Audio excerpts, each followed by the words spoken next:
Hey guys, welcome back to the channel. This is part 2 of our story. If you like this what if story and want to see part 3, let me know in the comments below.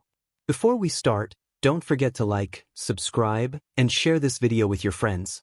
Also, check the description for more great content and my playlist.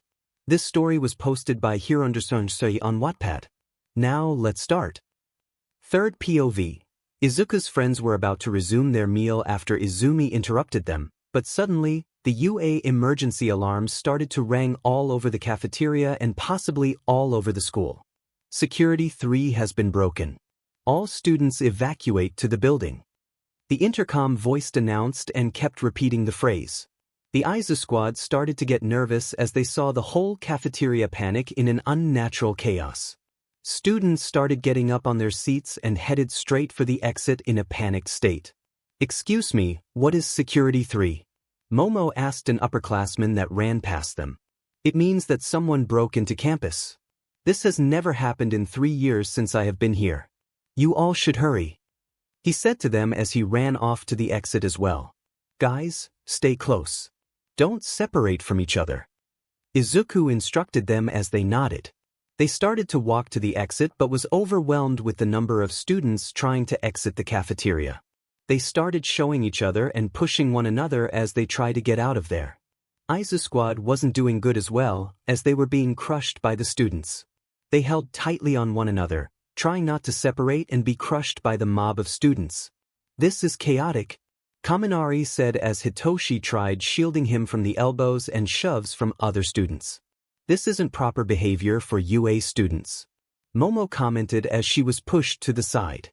"Momo," they all said in unison as Shoto helped her up. "Who even broke into this DMNF school?" Katsuki shouted as he was suddenly shoved as well. Izuku then pushed the other students away as he made his way to the glass windows to see who had the guts to infiltrate UA High School. He struggled to make his way to the windows as elbows kept flying to his face. Eventually, he reached the glass windows and saw that the ones that infiltrated the school were the media and press from earlier. He saw that his dad and Papa were trying to calm them down and were trying to make them leave the school. Shota looked annoyed as hell and Hizashi really wanted to use his quirk to scare them away. Izuku then made his way back to his friends to inform them of who infiltrated the school. "Guys, it's the press from this morning. They got through to the UA barriers. They're the ones that triggered the alarm," Izuku told them as they groaned at the press for causing all of this unnecessary chaos. "What are we gonna do, bro? We need to tell all of them to calm down," Tetsu said. "I have an idea," Izuku said as everyone turned to look at him. "Momo, I need you to make me a megaphone." Momo nodded as she started to unbutton her uniform shirt and started to create the megaphone. Jiro and Mina got in front of her and blocked her from unwanted eyes as the guys turned to look away. "Here." Momo then handed the megaphone to Izuku as he smiled and thanked her. "Kaken, launch me to the front of the crowd." Katsuki nodded as he grabbed Izuku's arm and threw him with his explosion and sent him flying to the front of the raging mob. He used his water arms and grabbed the ceiling beams and held himself up. The other students looked at him in awe as he held on to dear life at the ceiling beam. He then turned on the megaphone and began to speak. "Everyone calm down," Izuku shouted into the megaphone as everyone stopped moving and looked up to him, dangling in the ceiling. "Everyone, it is just the press from this morning. Look out into the windows. They have somehow broke into UA and bypassed the UA barriers. There are no villains and please calm your nerves." The students then sighed a relief, but Izuku wasn't finished yet. "Don't you all think it's a little bit pathetic of you all panicking over nothing? I mean, we are at UA, one of the most secured places in all of Japan, not to mention the number of pro heroes that are here all the time, because of the fact that there are teachers. Now listen up, get to your classrooms in an orderly fashion and try not to shove, hit, or elbow one of your fellow classmates. Now, are we all clear?" "Aye," the students all said in unison as they were a little bit frightened by Izuku. "Good. Now move it and get to class." The students then nodded and walked to their class. Izuku sighed and swung back to his friends using his water arms. He was a little bit impressed with himself that he could command a whole crowd of chaotic students. "Way to go, class rep," Kirishima said as he patted Izuku on his shoulders. Yeah, it was quite impressive. Shoto commented as Izuku rubbed the back of his neck in embarrassment. They all then headed to class as they saw the hallway cleared up and was now easy to walk through without being shoved by other students. When they arrived, Izuku was complimented by the whole class on how he handled the situation and calmed everyone down. They also commented on how cool Izuku was when he told the students off and how he humiliated Izumi that was being rude to them back at the cafeteria. Izuku thanked them all as he stepped onto the platform with Momo beside him. They were then about to pick the rest of the class officers, which was a whole nother rodeo as the class erupted in yells again, wanting to be part of the class officers. After a whole hour of electing, Shota entered the classroom. First off, before we start, I would like to thank Izuku for handling the brats. You did good, kid. Shota said in a monotone voice and expressionless face, but Izuku knew that he was proud of him. The class clapped for him again as he rubbed the back of his neck sheepishly. Now, for today's heroics class, it's decided that All Might, another teacher, and me will be teaching all of you problem children. He informed the class as they gasped. Sir, what will we be doing? Siro asked as Shota revealed a card that said Rescue Training. Anything from disasters to shipwrecks, we will be conducting a rescue training lesson, Shota announced as the whole class became excited for their lesson. For this training, you can choose to wear your costume or not because some of them will limit your movements. He said as he pressed a button to reveal their hero suitcases. The training area is a little bit far, so we'll go by bus. Start preparing. The class then got up and took their respective cases and changed into them. Izuku got into his hero costume and made sure that his blue gourd was filled to the brim with water that he can control. They were now all outside and were waiting for the bus to arrive and pick them up.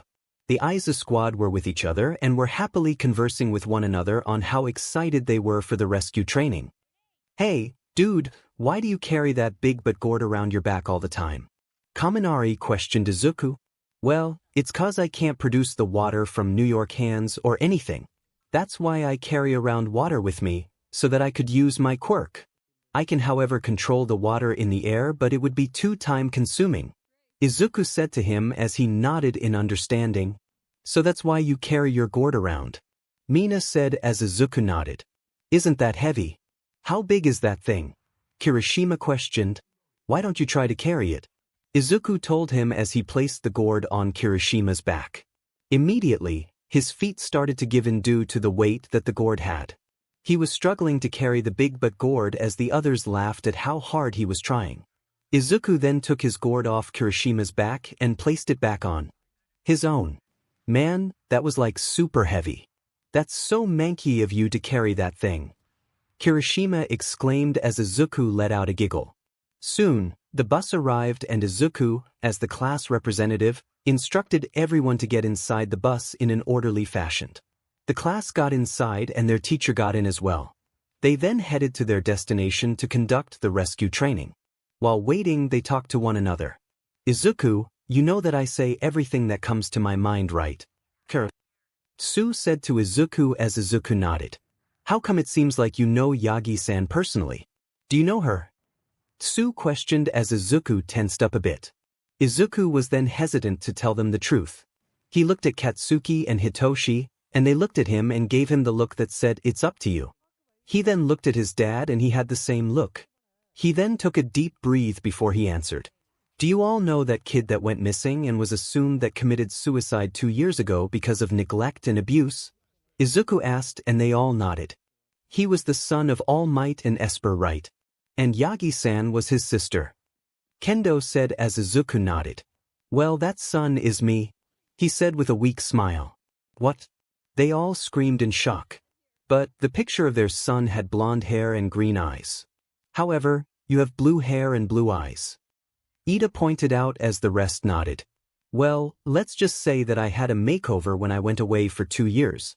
Izuku said to them as they all nodded in understanding. So, that's why you hated her. Tsu said bluntly as everyone's sweat dropped. Anyways, where is she? I haven't seen her since that cafeteria incident.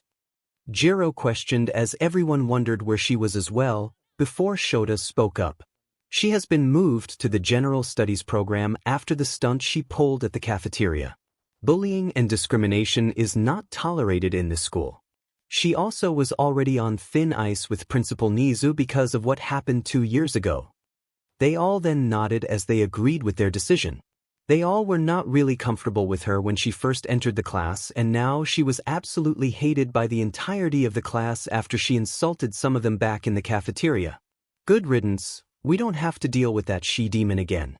I was about to bring some holy water to possibly exorcise her and bring her back to whatever part of hell she came from. Izuku said sassily as the whole bus laughed at his joke. They then noticed the bus came to a full stop and Shota told them that they arrived. They exited the bus and was met with a humongous building that could fit at least thousands of people inside. They all got extremely pumped up and were even more excited to conduct their rescue training, unknowing to them that this will be the first time that they will ever encounter real villains, as a sinister villain was plotting something in the shadows that was about to commence. Third POV. The class exited the bus and marveled at the sight of the very big building that was shaped in a dome. The whole class stared at awe and were greeted by their special teacher. It was the space hero, 13. She waved them a hello as Uraraka started fangirling. Oh my gosh! You the space hero, 13. You're one of the best rescue heroes in all over Japan. Uraraka said, ecstatic to see her idol. That is correct. I am 13. And today you are here to conduct your hero rescue training, she said as she gestured the class to follow her inside. They were even more amazed for what was in store for them inside. There were multiple zones that depicted different kinds of disasters that ranged from shipwrecks to natural ruins. Everyone was excited to finally get their rescue training started. Wow, this place is amazing, Kirishima commented. It's like Universal Studio of Japan, Kaminari added. Shipwrecks, landslides, fires, windstorms, and many more. I built this training center to prepare for any known accidents and disasters. It is called the Unforeseen Simulation Joint, or USJ for short. Pro Hero 13 said, introducing her building. So it really is USJ, the whole class thought with deadpan expressions. Aizawa then approached 13 and asked her where All Might was.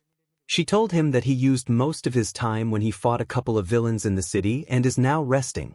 Shoyuta groaned as he thought to himself to be cautious in the meantime. After the media broke into the UA barriers, Principal 𝐒𝐮𝐸𝐸 figured out that someone must have disintegrated the walla and caused the media to walk into campus. 𝐒𝐮𝐸 had a feeling that something might happen and told Aizawa about this. That is why Shoyuta is being more cautious today. Now, before we all start, I would like to say a couple of words. As you all may know, my quirk is called Black Hole. I can SCK in anything and turn it into ash in a matter of seconds. My quirk is helpful for rescue work, but it's also a power that can easily kill people. With that in mind, I want you all to remember that you all have quirks that can easily kill people with one mistake. Let that nit bring you down, for we are here at USJ, so that you all can learn how to use your quirk to rescue people. Now that is all, thank you for listening. Number 13 finished her speech as she gave a bow. Everyone then cheered for her lovely and inspiring speech with roaring claps and inspired faces. They were now even more pumped to do the rescue training. Now that it's done, let's go and dash. Shoyuta was caught off when suddenly, the lights of the USJ building started to flicker and a dark purple portal appeared in the middle of Central Plaza. A mob of villain came out from them as Aizawa frowned at the sight of them. He placed his goggles on and turned to see the frightful faces of his students. Are those fake villains? Kaminari asked as he turned to his teacher, shook his head no. 13, protect the kids and get out of here now. Communications are down, I can't contact 𝐒𝐮𝐸𝐸. I'll handle them all and you all get out of here. Shoyuta instructed as Izuku and Hitoshi protested. Oh, Dad, you can't fight all of them, they're too many. Plus half of them have mutant quirks. Izuku said in distress. He's right, your quirk isn't suitable for group battles. Hitoshi added as their father turned to them. You can't be a hero if you're a one-trick pony. Now go and leave this to me, he said as he jumped into Central Plaza. Kids, we need to get out of here now. 13 instructed as they all followed her lead, much to Izuku and Hitoshi's dismay. They all races their way to the exit as their teacher defeated villain after villain for the chance of having them escape this whole situation. They were about to leave through the doors when suddenly, a mist of inky black and purple appeared. Nice to meet you all, we are the League of Villains. We are here to have All Might, the symbol of peace, take his last breath. Class 1A, along with 13, were all scared and started to tense up. I heard that All Might was supposed to be here, but has there been a change of plan? Well, besides that issue, I'm here to separate you all. The Black Mist declared. What's your name? Hitoshi asked using his quirk. The mist was about to answer him but was interrupted when he was met with Katsuki's explosion and Kirishima's hardened punch. It caused a massive explosion, directly on the villain. You idiots! He was about to answer me and I would have brainwashed him. Hitoshi said angrily as Katsuki and Kirishima looked at one another. They realized they F up. Nice try, students. Even if you're all still young, you all will become a liability in the future. Now time to scatter you all into your dooms. The mist started to envelope them all. An unknown force seems to be the students in as they try their best to hold themselves together. Ida managed to push Uraraka and Kendo out of the warp and Shoji was able to hold himself down along with Kodai, Tokoyami, and Siro. The rest were unluckily warped away as the black mist that enveloped them suddenly disappeared. The class looked around and saw that more than half of them were gone. Izuku, Katsuki, Kirishima, Momo, Shoto, Hitoshi, Jiro, Kaminari, Mina, Tetsu, Tsuyu, Ojiro and Toru were all gone. What did you do to them? Uraraka shouted at the black mist. He chuckled slightly before answering her. They're scattered all over this building and into the zones where villains are waiting for them and are ready to kill them off one by one. He said as everyone looked petrified. Everyone, stand behind me. 13 instructed as they did what she told them to do. She then used her black hole quirk and started the mist man in. It was working until Kurogyri used her quirk against her and warped her black hole to herself that made her used her quirk on her. So many hers. Tongue sticking out, S suit then ripped apart as she was heavily wounded and had a hole on her back. The students rushed to her aid as they squat down to check on her. Kurogyri just looked at them as he chuckled in front of them. Ida, you need to escape from here and warn the teachers at UA of this attack. Kendo said to Ida. You need to get out of here and run as fast as you can to UA? What? I can't leave you all here with these villains. Ida said back as Uraraka slapped him suddenly. Listen here, Ida-kun. Half of our class is not here and could be in serious trouble. We need the help of the pros at school and get them here to help us. Uraraka said with pleading eyes as her whole face looked extremely worried for her friends that were warped away. Ida contemplated, but agreed to the plan. He started to charge his engine and started running in blazing speed, passing the villain. You are not going anywhere, Kurogyri said as he started to stretch his misty body to catch up to Ida's speed. Ida was getting worried if he was able to make it in time and escape the building. With the needed strength to open the door forcefully, and the sight of the villain gaining up on him, his chance of escape was pretty slim. A black mist then suddenly appeared in front of him, and he was almost in. But Shoji then jumped in front of him and hugged the mist with his 6 arms, covering it completely. Hurry, Ida, Shoji told him as he continued to run. He reached the door and saw that Kurogyri was now gaining up on him. He used all of his force to open the door as he saw that Kurogyri was getting closer and closer. Uraraka then saw the metal piece that was in the misty body's neck. She then thought that it must be attached to his body, meaning that he had a physical body and he is not just made out of black and purple smoke. Uraraka then touched it with her hands and activated her quirk. I don't know how this is possible, but if he's wearing this then he has a physical body. Now float, you villain. She shouted as she made Kurogyri float in the air, giving Ida more time to open the door. I'm not letting you escape. Kurogyri then stretched his body once more to reach Ida. You ain't going nowhere, Siro said as he taped the metal piece with his quirk. Kendo then grabbed the tape with her big hands and grabbed a hold of it tightly. He then pulled Kurogyri back and started spinning him around her with much force. Get away from here, she said as she threw her with the force and momentum from her spin. 𝐒𝐮𝐦𝐦𝐸 was then launched away from then and into Central Plaza as Ida managed to escape USJ. 𝐒𝐮𝐦𝐸 cursed himself for not warping him away and letting him escape. I will not disappointed you class 1A. I will get help. Ida shouted to himself as he ran as fast as he could back to UA. The students that evaded the warp attack have successfully beaten their enemy. But what's to say for those that have been warped away? Izuku, Tsuyu and Hitoshi in the shipwreck zone, surrounded by nothing but water and villains that dwell below it. Shoto and Toru, trapped in the landslide zone, surrounded by heinous villains. In the mountain zone, Momo, Jiro, and Kaminari fight for their lives as they have no escape as their routes were blocked off by the villains and mountainous walls. Heavy winds and heavy storms surround Mina and Tetsutetsu as they battle the sheer weather to survive against the villains' attacks. Ojiro fell into the raging fire as he was transported into the fire zone, surrounded by villains with fire-based quirks. And lastly, Katsuki and Kirishima, trapped inside a fallen building in the ruin zone as they are being cornered by numerous villains. How ironic this day had become. A day of them supposedly to train about rescuing people has turned into them rescuing themselves. How the tables have turned for our heroes in training. Third POV. Izuku suddenly felt himself falling from the sky. He looked down to see that we was going to fall into the water as he noticed that he was in the shipwreck zone. He positioned himself to land on his feet. He then hit the surface of the water with a big splash, landing gracefully with a squat while his right foot extended to the side. He was walking on water. He looked to see if anyone landed alongside him, but instead a villain found him. The villain swam below him and was about to bite Izuku's feet off while swimming upwards towards him. Izuku felt the vibrations from the water below him and flipped backwards, dodging the attack. He then looked up and saw Hitoshi falling and crashed into the surface of the water. He ran to save him from the shark villain as he saw the movements from under the water.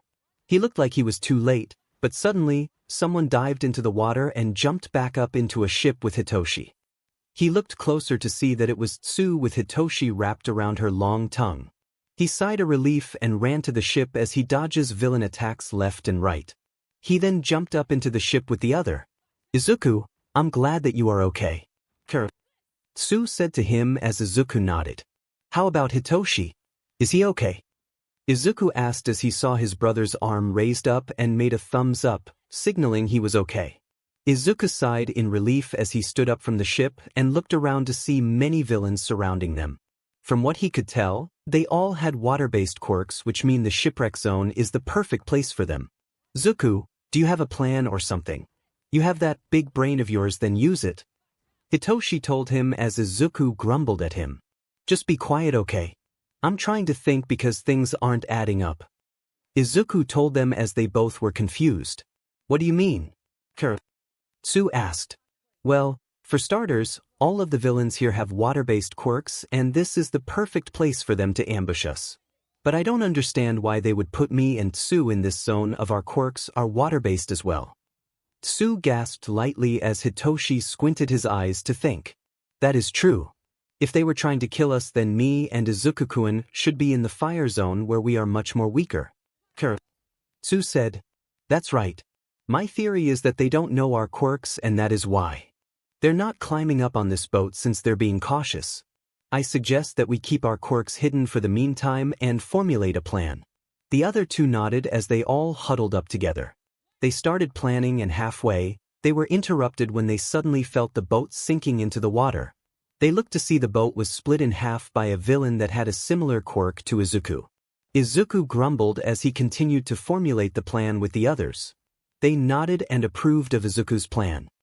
Okay then, let's get this show on the road. Izuku said as all three of them stood up. They all leaped into the water to engage with the enemies. Izuku turned his arms into water hands and grabbed both Tsuyu and Hitoshi. He then absorbed some water from the zone and made extra limbs out of them, and has now 2 extra water tentacles. Get them, a villain said as they swam towards the young heroes in training. Okay, everyone, let's do this, Izuku said with a grin on his face. The two responded as they started fighting in the water. Izuku had some sort of an advantage since he can walk on water, and that is why he grabbed Tsuyu and Hitoshi with his water arms to improve their mobility. Hitoshi readied his capture bands as well as Tsuyu, who was ready for the villains. Villains started using their water quirks and shot them towards the students. Izuku moved around the water and dodged them while making sure his team wasn't hit. Hitoshi shot back and used his capture bands and wrapped them around the villain. Hitoshi then brought the villain closer to him and asked him a random question. Not knowing what Hitoshi's quirk was, he answered and he was then brainwashed into 𝐒𝐮𝐦𝐸𝐵𝐵𝐵𝐵𝐵𝐵. Izuku, I got one. Hitoshi told him and he threw the villain towards his brother. Izuku caught the villain mid-air with his water arms and started to wrap the villain with water in the shape of a sphere that bound him to his neck down, leaving his head open. The sphere prison then floated on top of Izuku with a chain that connected the sphere to Izuku's gourd, making sure he doesn't go anywhere. Nice, Operation Sphere Prison is a success. Izuku told then as they gave him a smile. Now, let's round the rest up. Ryukai. The other two said in unison. Izuku then started running towards the villains as they ran towards them as well. Izuku subdued the villains with his water arms that he used to knock them out cold. He then wrapped them around his sphere prison and connected them with a water chain that was attached to his gourd. Tsuyu wrapped multiple villains with her tongue while being carried by Izuku's extra limbs. She then brought them to Hitoshi, who will ask them a random question and have them be brainwashed and then be imprisoned in one of Izuku's spheres. This strategy went on for a little while until they were all able to capture the villains into Izuku's sphere. Half of them were brainwashed and half of them were knocked out cold, and won't be coming back to consciousness anytime soon. Good work, team. Now let's head back to our class and make sure that they're okay. Izuku said as the other nodded. Izuku then shaped the waters and created a water beast that Umi had taught him during their 10-month training. The water beast that was huge and bulky and walked on twos, had a mind of its own but would always follow Izuku's instructions and command. He told the water beast to hold on to the water chains and make sure that the villains don't escape. The water beast nodded and sat down in an angel sitting position on the surface of the water and held on to the floating spheres. Izuku laughed a little since the water beast looked like a little kid holding balloons. The beast was adorable. They then headed to the shore and were about to head back to their class, but they first made a stop to check on Shoyuta at Central Plaza. They then witness an horrific scene. In the landslide zone, Shoto and Toru are surrounded by villains with mutated quirks. They jumped out of their hiding spots and tried to kill them with their quirks. Shoto grabbed Toru by her arm and used his ice to slide away and dodge their attacks. Shoto looked beside him to see if Toru was okay but saw that her floating gloves were no longer there. He looked around and saw that some of the villains were being punched by an unseeable force. Shoto smirked a little and figures that it was Toru using her invisibility quirk. What the F is going on? A villain shouted as he was suddenly punched in the face. Take that villain, Toru said as he kicked the villain in his groin. The male villains and Shoto winced as they somehow felt the pain that the guy was experiencing. Toru kept attacking as Shoto joined in and burned and froze some of them. Shoto eventually saw more of them popping out of the place and he called for Toru. Hagakure, get behind me now, Shoto told her as she did so. Shoto then stomped his right foot on the ground as a trail of ice made its way to the villains and froze them solid. Their bodies covered in ice, shivering as they tried to break free. Awesome. You're so powerful, Todoroki-san, Toru said, praising his abilities as he thanked her. They then made their way down as Shoto had questions that he wanted to be answered. Before warping away, he saw a villain with blue hair that looked like to be the leader. Not to mention the muscular monster that had a beak for a mouth and an exposed brain. As they made their way to face a mutant villain, another villain surprised attacked them and was holding a pointy spear, aiming for Shoto's head. He dodges by moving his head to the side and grabbed the spear with his right arm and froze it and the villain. He then snapped the villain's weapon in half and made him crash to the ground, still frozen. You all need to learn that numbers won't mean that you will win automatically, Shoto said as he faced a villain with a green line strip in his eyes. If you all stay here like this, you all will receive hypothermia and your body tissues will slowly die, resulting to your deaths, he said as the villains started cowering in fear as small drips of tears escaped their eyes. I want to be a hero, so I would like to avoid doing such a thing. I will let you all free if you tell me how you're going to kill All Might. On what basis can you accomplish that goal? Tell me your plans. Shoto said, threatening them as they told him their plans. He widened his eyes as he told Toru that they'll be leaving. He melted the ice around the villains but still knocked them out cold. They then made their way to the entrance to warn the class of their plans. Little do they know that the weapon that the villains are going to use to kill All Might has already made a move as it started to kill their teacher slowly, pummeling him half to death, and it was all right in front of his kids. Third POV. In the mountain zone, Momo, Jiro, and Kaminari are fending off villains that were attacking them. They were completely surrounded and backed up into the mountain wall. All escaped routes were blocked by villains as they were eyeing the students, waiting for the perfect moment to strike. We need to defend ourselves and defeat them all, Momo said to them as she created a bow staff. You're right, we'll be dead meat if we don't do something, Jiro said as Kaminari tensed up and looked slightly panicked. What do you mean? There's so many of them, he shouted. Jiro, have this. Momo then created a katana for Jiro that she gladly took. The villains then started running towards the students, ready to kill them in cold blood. Many of them had rock-based quirks, perfect for the mountainous terrain of the mountain zone. A villain approached Momo and she hit him with her bow staff right in his gut. She then planted her bow staff to the ground and performed a flying kick to his chest, landing gracefully back to the ground. She then threw the bow staff into another villain and hit him in his head. Jiro used the katana that Momo gave her and started hitting the enemies left and right. A villain swung at her but she quickly dodges by rolling down to the ground and then to the side. She then low-kicked him and made him fall to the ground, before kicking him in the groin, knocking him out unconscious. Kaminari was not being helpful and was instead running away from the villains. A villain tried punching him before he ducked down and continued to fled. Jiro noticed him not contributing to the team and got extremely annoyed. Oi, Kaminari! Do something to help us win against these bozos, she said while smacking a villain in the face with her katana. I can't. I can just surround myself in electricity, I can't control it. If I do, I'll shock all of you, Kaminari said in a panicked voice as he dodges a punch from a villain again. Jiro noticed the hordes of villains that were chasing after Kaminari. She then planted her earphone jacks to the ground and played the sound of her heartbeat.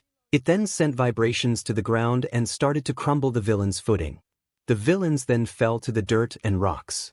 Oh, come on. Can't you do something? Jiro asked as Kaminari shook his head no vigorously. I'm useless right now.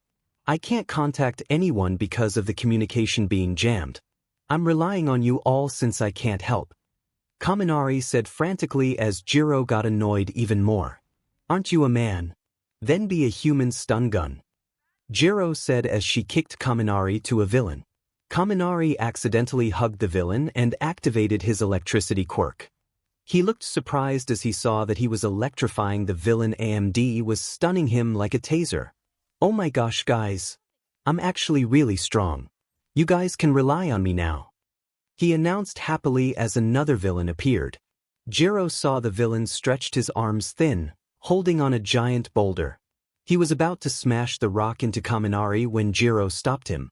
She inserted her earphone jacks into her speaker that was built into her costume.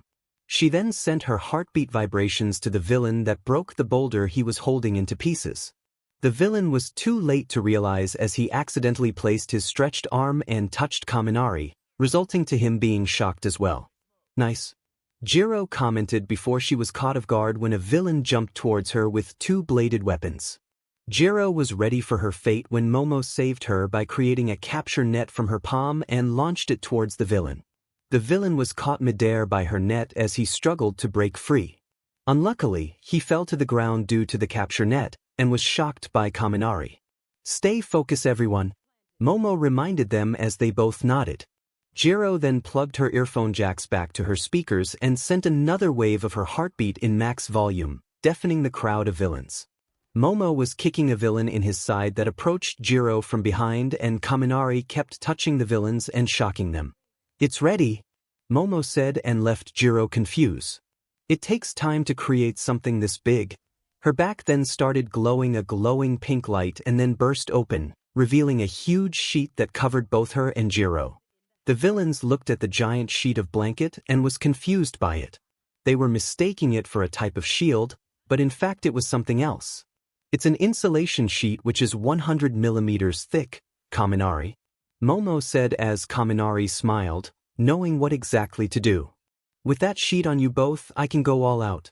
Be shocked, villains. 𝐻𝐻𝐻𝐿 announces as he sent a very high voltage of electricity to the ground, and shocked all of the villain in the area. When Momo no longer heard the noise of 𝐻𝐻𝐻𝐿's electricity, she peeped out and looked to see that all of the villains were defeated. Jiro then screamed after seeing Momo's torn costume. She reassured her that it was fine and made another copy of her costume. When they left the sheet, they laughed a little at 𝐻𝐻𝐻𝐿's state. He short-circuited from overusing his quirk and made him dumber than he already was. But Momo suddenly felt uneasy. Jiro, can you use your earphone jacks to make sure that all of the villains are defeated? Momo asked as Jiro nodded. Jiro then planted her earphone jacks to the ground and started listening for vibrations. He then opened her widened eyes before sending a vibration to the ground. There, below the ground, revealed a hiding villain. Momo gasped as she was correct. The villain was surprised that he was found and then sent a bolt of electricity at them. Momo grabbed the insulation sheet and used it as a shield. She then made a bow staff and threw it like a spear towards the villain, but he quickly dodges. But Momo hid her actual plan and launched a capture net to the villain that had his guard down. It caught him and she started running towards the captured villain. She created a bow staff and smashed it to his head, making him go unconscious. They all then sighed a relief as they were now sure that all of the villains have been defeated. Jiro dragged the short-circuit 𝐻𝐻𝐻𝐿 to where Momo was as he was still in his jamming way mode. I think that this villain is what caused for all communications to be jammed. Let's go back to the entrance and regroup with the rest of the class. Momo said as Jiro nodded, dragging 𝐻𝐻𝐻𝐿 with her. Mina and Tetsu were also in the same predicament as the others that were warped away, only that they were warped into the windstorm zone. A very chaotic zone that was built for heroes to handle cyclones of weather storms while rescuing people. But in this situation, Mina and Tetsu have to rescue themselves. Mina and Tetsu were running away from the villains that were chasing after them. They were not only battling against the villains, they were also battling the sheer weather. Running through an alleyway, they were being chased by villains. Mina stopped and splashed them with her acid that burned them as she grabbed Tetsu's arm and continued to run. We need to get out of here, Mina shouted as she was dragging Tetsu with her. This place is so unmanly, dude. We can't see anything with all the wind and rain. Tetsu said. They were about to make a turn when a villain suddenly appeared in front of them. She had a wind-based quirk and blew them both away from each other. They widened their eyes when they realized that they both were being separated. Mina crashed into the other side of building as she started panicking. She continued to run with her acid covering her feet to increase her mobility and speed.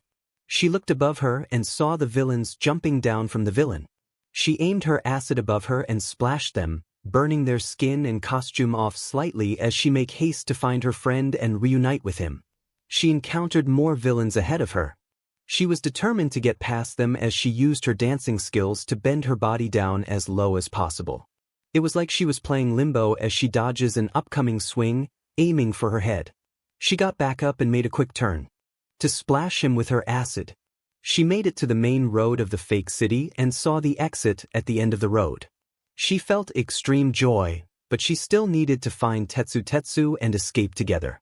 It was as if on cue, she saw Tetsu flying in the air after an explosion occurred. He landed in a superhero pose and looked around him and saw Mina. Tetsu. The exit. Mina then pointed at the exit and Tetsu nodded. He then ran up to her while punching villains that blocked his way. They then ran together to the main exit, but they stopped when Mina suddenly screamed in pain. Tetsu looked and saw that Mina was shot by a bullet in her shoulder. He looked around and saw a gunner on top of a building tower. The villain shot another bullet and aimed for Mina's head. He failed to shoot her as Tetsu blocked the bullet with his steel quirk. I'm okay, let's just go, Mina shouted as she ran with Tetsu close behind her. Gunshots can be still heard as Tetsu blocked them all. They reached the door and immediately opened it and closed behind them when they exited.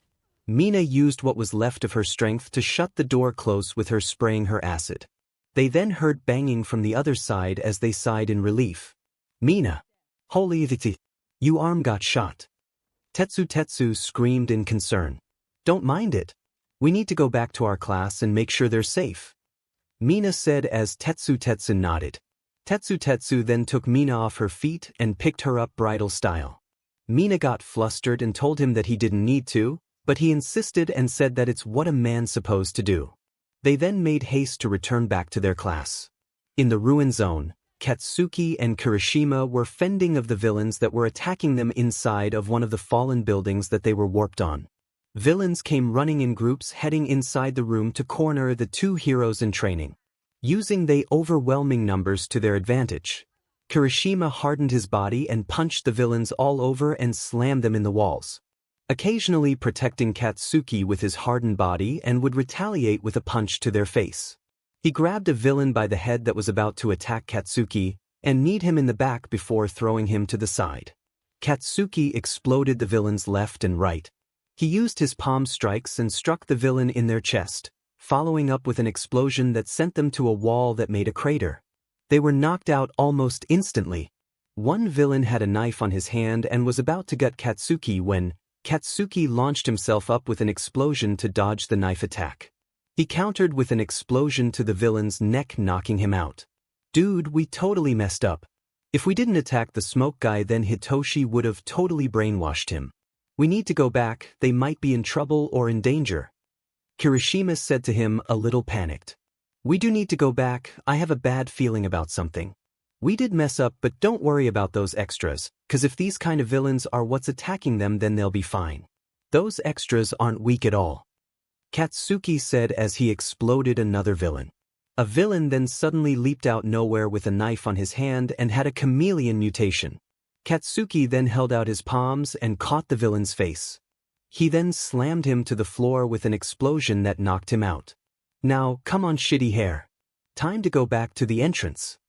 He yelled out to the redhead and nodded. They exited the building and head on to the entrance. Both heroes in training fought off villains on the way. Back at Central Plaza, Shoyuta is at the brink of death until the blue-haired man ordered the creature to stop pummeling the hero down with its fist. The villain then approached Shoyuta with a wicked grin behind his mask made out of a hand. It's been fun, Eraserhead. I hope you like our bioweapon to kill All Might. We named it Nomu, the bioengineered creature that will kill the symbol of peace. He then started laughing maniacally and psychotically. It's now the end for you, hero? He declared as he was about to reach to touch Shuta's face. Suddenly, a water tentacle wrapped around his hand that was reaching out to touch the hero's face. It covered his whole hand before turning into solid ice. Shigaraki was then caught off guard when a giant fist made out of water suddenly punched the Nomu off of the hero and into a wall that made a crater. A binding cloth then made its way around the hero's body, wrapping tightly around him, and was then pulled towards the cloth's source. Shigaraki looked to see where the attacks came from and saw Izuku and Hitoshi, with Hitoshi holding on to Shoyuta. They looked incredibly mad as they were radiating powerful killing intents that would put Stain's own to shame. You're not killing our dad today, HNDJB. Izuku said as he yanked Shigaraki of his feet. Shigaraki's hand was frozen in Izuku water tentacle as he started spinning him around the air as he screamed bloody murder. Izuku then made his water tentacle unfreeze as he tossed the villain to a wall. Shigaraki was luckily caught by Kurogiri's warp portals and was warped to safety. Shigaraki's red piercing eyes showed incredible anger as he felt humiliated with what the brats do to him. I'll kill you, brat. Nomu, kill that blue-haired brat. He ordered the creature as he got up from the wall. It started running in full speed towards Izuku and Hitoshi, and they both were ready for it. This was it. The last battle. A moment where it'll decide the fate of the heroes in training. Will they defeat the forces of evil and be victorious? Or will they submit to the darkness? Let's find out as they make a last stand. Third POV. The Nomu sped up towards the heroes in training, ready to kill them on the spot. Izuku and Hitoshi readied themselves for the creature's attack as Shigaraki was laughing psychotically in the background. You can't defeat 𝐒𝐻𝐻𝐿. It is built to take on All Might. He laughed again as his wickedness seeped from his crusty body. The 𝐒𝐻𝐻𝐿 was now in front of them, ready to punch, but Izuku caught it by using the water from the shipwreck zone to create a water fist. But then he was shocked when the water fist was destroyed in an instant when it came in contact with the 𝐒𝐻𝐻𝐿's fist. Another was about to hit Izuku when Tsuyu wrapped her tongue around Izuku's waist, pulling him away from the 𝐒𝐻𝐻𝐿. Izuku retaliated as he made another water fist and punched the 𝐒𝐻𝐻𝐿 that blew him away a few meters. Thanks, Tsu, I would have been in big trouble if it weren't for you. Izuku said, thanking her for the assist. It's nothing, she said as a reply. The 𝐒𝐻𝐻𝐿 got up again and made its way towards the students. Izuku started making circular movements with his hands as the water from the lake started flowing towards the creature. The water wrapped around its body as it thrashed around to break free. Izuku then clasped his hands together as the water froze, creating a frozen sphere prison. That should hold him for now. We need to retreat and get Dad away from here, Izuku told the other two as they nodded. They then ran with Hitoshi wrapping his dad's wounds with his capture bands as it was soaked with his blood. He looked extremely worried. Tsuyu then wrapped her teacher in her tongue as she ran on her fours while carrying him. You cheaters! You're all just NPCs. You stupid brats. 𝐻𝐻𝐿, get out of there and kill them, Shigaraki said, doing a tantrum as the 𝐻𝐻𝐻𝐿 broke free from his ice prison. Izuku, Hitoshi, and Tsu heard the sound of ice breaking as they looked back to see the monster free. It was now chasing after them. Izuku used the water from his gourd and sprayed it at the creature's legs. He was then frozen in place. Hurry, we need to go, Izuku shouted as they made haste. Dad's losing a lot of blood, Izuku, Hitoshi said with a scared and worried expression. Izuku looked to see his dad's bleeding head, exposed elbow and broken arms. He looked like a mess. He checked his pulse and it was getting weaker and weaker after the second. He then flowed more water out from his gourd and wrapped it around his hands. The water then started shimmering a blue light as he tried healing the wounds while continuing to run. He struggled to concentrate but still closed his head wound and some open wounds on his body. It was going well until it wasn't. Izuku suddenly felt a giant hand wrapped around him. His heart dropped and the faces of Tsuyu and Hitoshi looked horrified. Izuku was then yanked away from them as the hand gripped him tightly. The 𝐻𝐻𝐻𝐿 then started running away with Izuku in hand. Izuku/Zuku. The two shouted as they saw him being taken away. Just go.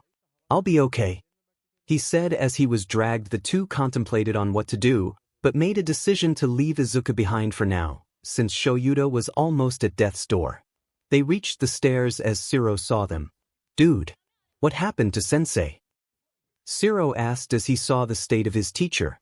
No time, wrap his wounds with your tape, I need to help Izuku, he said, and as if on cue he heard a death-defying scream coming from Central Plaza.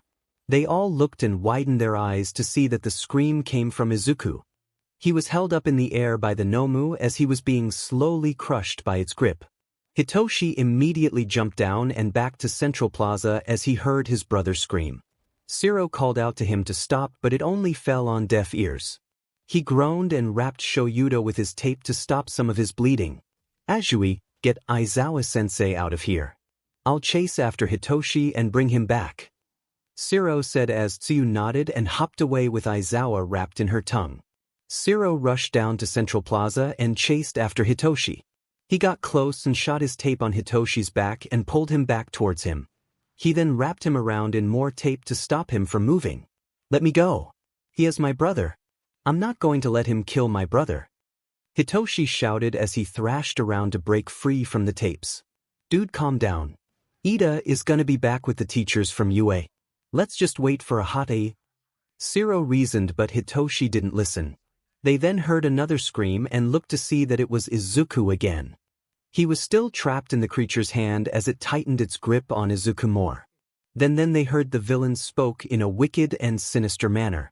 People of this building, I, Tamura Shigaraki, the leader of the League of Villains, asks for you all to tell me where the DMN symbol of peace is, or this brat over here gets it.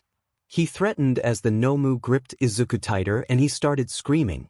Dude, All Might's not here. He ain't coming here, now let my friend go. 𝐒𝐮𝐦𝐦𝐚𝐫𝐲 said to the villain. The villain started to scratch the back of his neck vigorously as the back of his skin crumbled into dust. He groaned in annoyance as he looked at the struggling Izuku.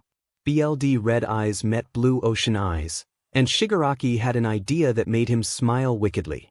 "'Cause All Might isn't here and I'm getting impatient, I'll just kill this NPC," he announces as 𝐒𝐮𝐦𝐦 and Hitoshi widen their eyes.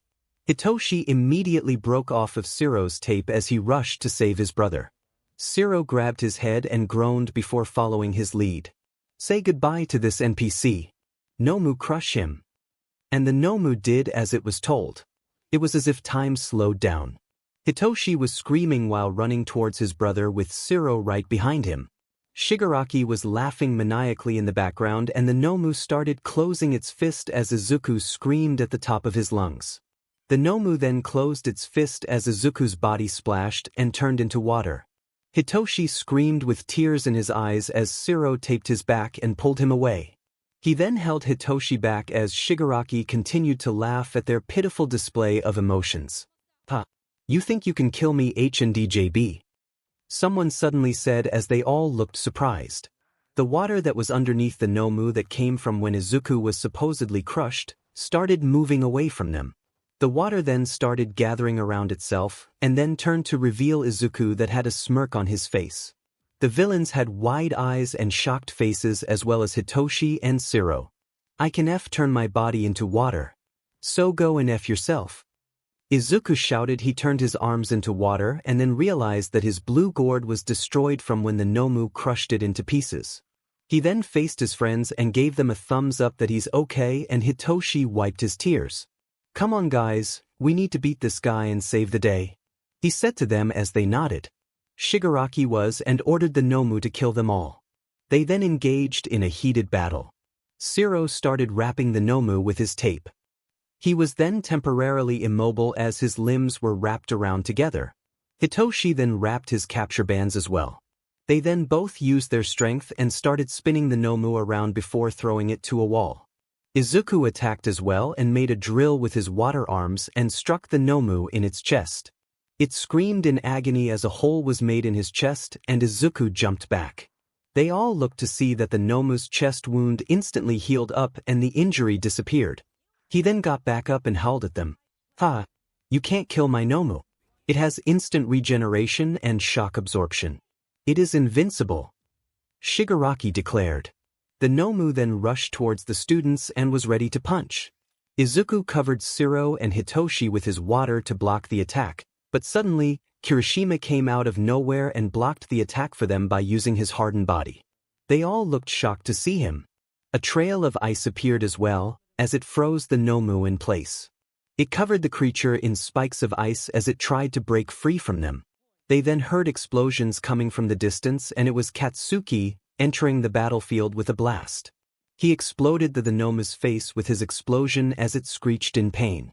"Guys," Izuku, Hitoshi, and 𝐒𝐮𝐽 said in relief as they saw Katsuki, Shoto, and Kirishima save them. "Don't worry dudes.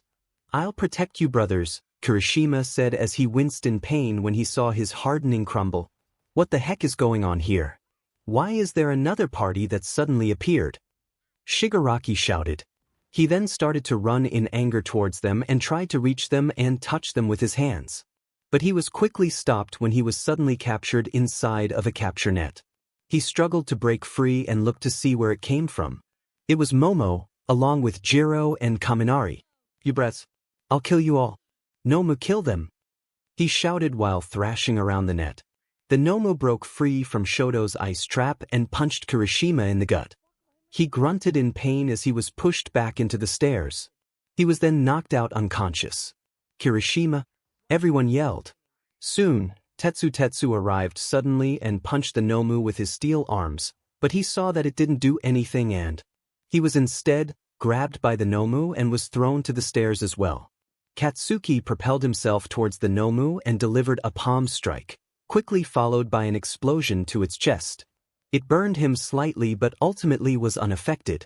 Shoto then burned it with his flame and it shrieked from the burns.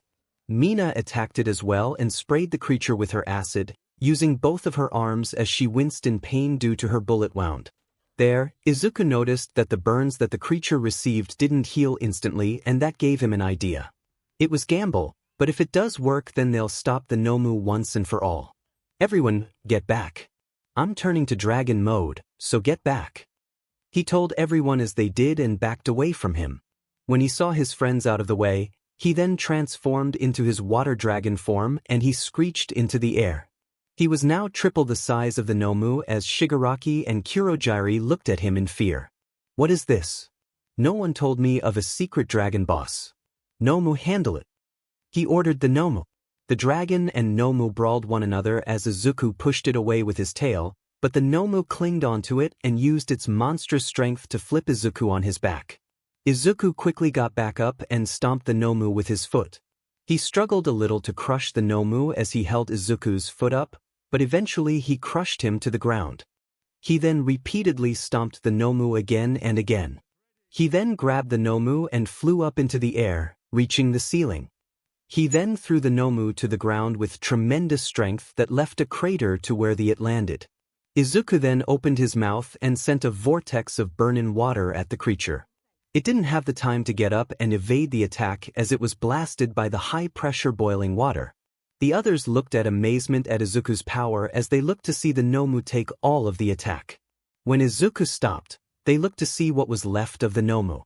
It was nothing but a burnt body with a couple of holes, and they all knew that the creature was no longer alive as it no longer moved. You cheaters! He was supposed to kill All Might. You cheaters, you cheaters! Shigaraki kept repeating as he was having a tantrum. Suddenly, the doors of UA opened and revealed all of the teachers of UA. Among them was Ida, who was the one that called for their help. Everyone, help has arrived. Ida shouted as the students had a look of relief. Meanwhile, the man-child villain was shaking in anger as his plan has failed. And it's all because of our DMN dragon. Shigaraki, it is best to retreat for now and formulate another better plan. Kurogyari suggested as Shigaraki nodded. We'll see each other again, heroes. But know this, I will have my revenge. Especially you, dragon, I will slay you. He declared as a portal appeared behind them. Izuku didn't want them to escape and immediately fled downwards towards them, but he was too late as they entered the portal and escaped. Izuku cursed himself, but soon exhaustion took over his body as he felt himself falling in the air. He turned back into his human form and started falling in the sky. Luckily, he was saved by his boyfriend who launched himself up in the air and caught him. They then landed and Katsuki saw that Izuku fell asleep. He kissed his forehead sweetly as Izuku cuddled closer to his chest. You did well, Izu. Get some rest, you earned it. Katsuki said as a smile formed on his face as he saw his sweet dragon sleeping in his arms. Third POV. Katsuki carried Izuku bridal style, since he was unconscious due to exhaustion after the brawl he had with the Nomu.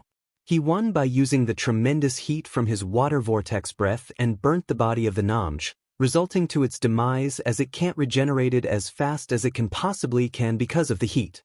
Katsuki brought Izuku's unconscious body as others came to make sure he was okay. They all sighed in relief when they saw that he was all right after a gruesome battle. But others weren't as lucky as Izuku. Kirishima and Tetsutetsu were thrown to the stairs by the Nomu, resulting to their knocked-out state. Momo checked them and he closed her eyes and sighed heavily as she saw their state. Kirishima's body had started to crumble due to his hardening quirk, as the punch was too much for him to handle. Tetsutetsu's looked like he had a broken right arm when his fist collided with the Nomus. They need medical attention fast.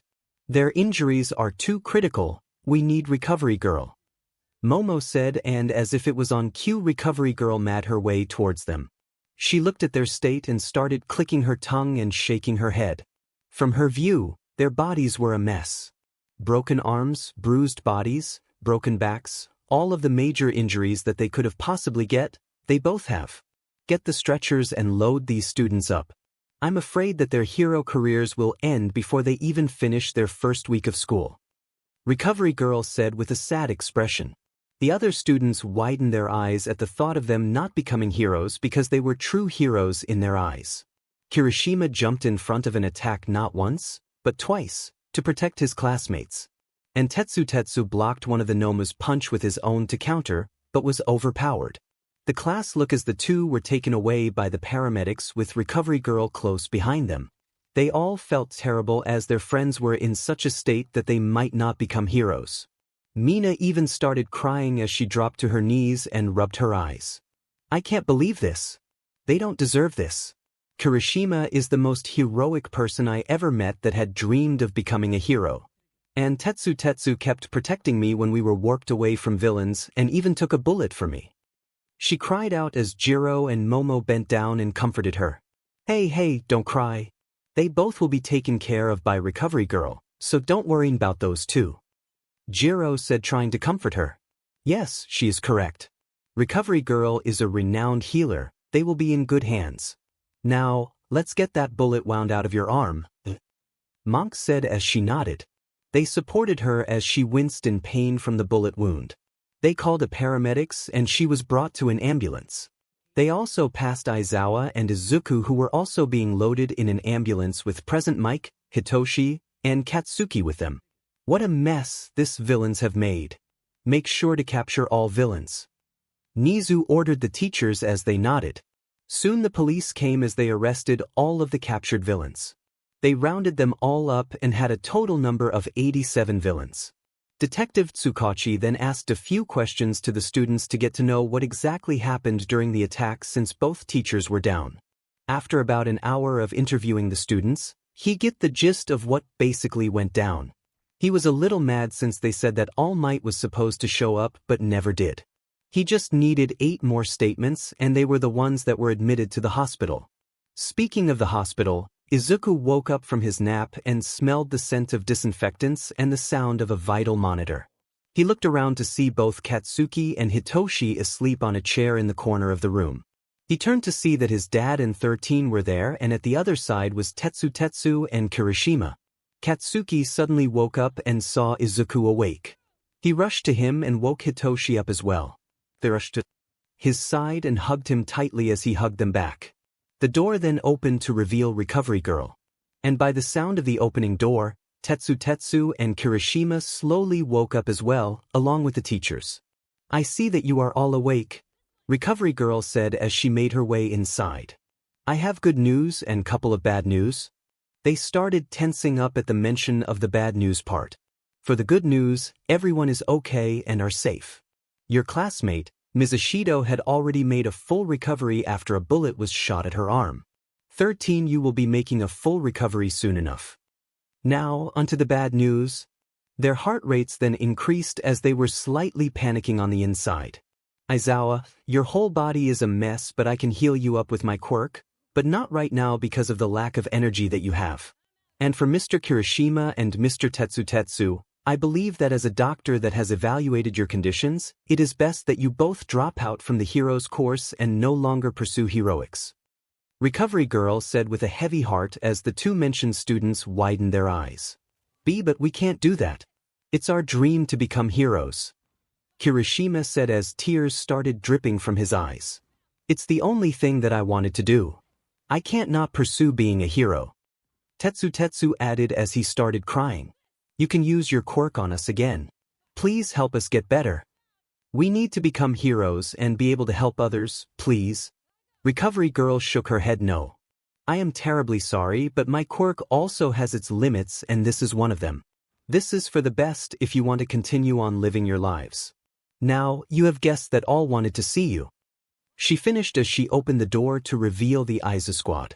They rushed inside when they saw Kirishima and Tetsu crying while laying down on their bed. They asked them what's wrong and they filled them in that they should no longer become heroes due to their injuries. The whole room became depressing as some cried for them and some tried comforting them with tears shedding their eyes. Even the teachers couldn't help but feel pity for them since they didn't even get to finish a week at UA. Aizawa and 13 cursed themselves for not being able to protect their students, and it resulted to them no longer becoming heroes even though they didn't even graduated from UA. It seemed that all hope was lost until it wasn't as a shining light appeared before them in the form of a blue-haired boy with ocean eyes. He raised his hand and suggested something that could help his friends. I can try and heal them, Izuku suggested as the room turned their eyes to him. When I control water, I have the abilities to heal. How are you so sure that you can heal them, Sonny? Even I can't, but how can you? Recovery Girl asked, as she didn't want to give false hope to the other two that will crush their spirits even further. Izuku then took a deep sigh as he explained. I'm going to tell you all a story that you might all think is fiction, but it is the most furthest from that. This is all true. This story tells how I disappeared 3 years ago. The students looked at each other before focusing on his tale. He then told them about how he disappeared. He mentioned that he jumped from a waterfall to kill himself, that earned a few gasps, and ended all somewhere where he met Umi, the serpentine dragon. He also talked about how he was originally quirkless and how Umi gave him powers. They all nodded and heard him out and his story, but they still questioned the healing capabilities of his power. Now for my healing abilities. It just suddenly appeared when I wanted to heal Kaken's wound. Umi mentioned that even she didn't have the healing ability and my powers derived from hers.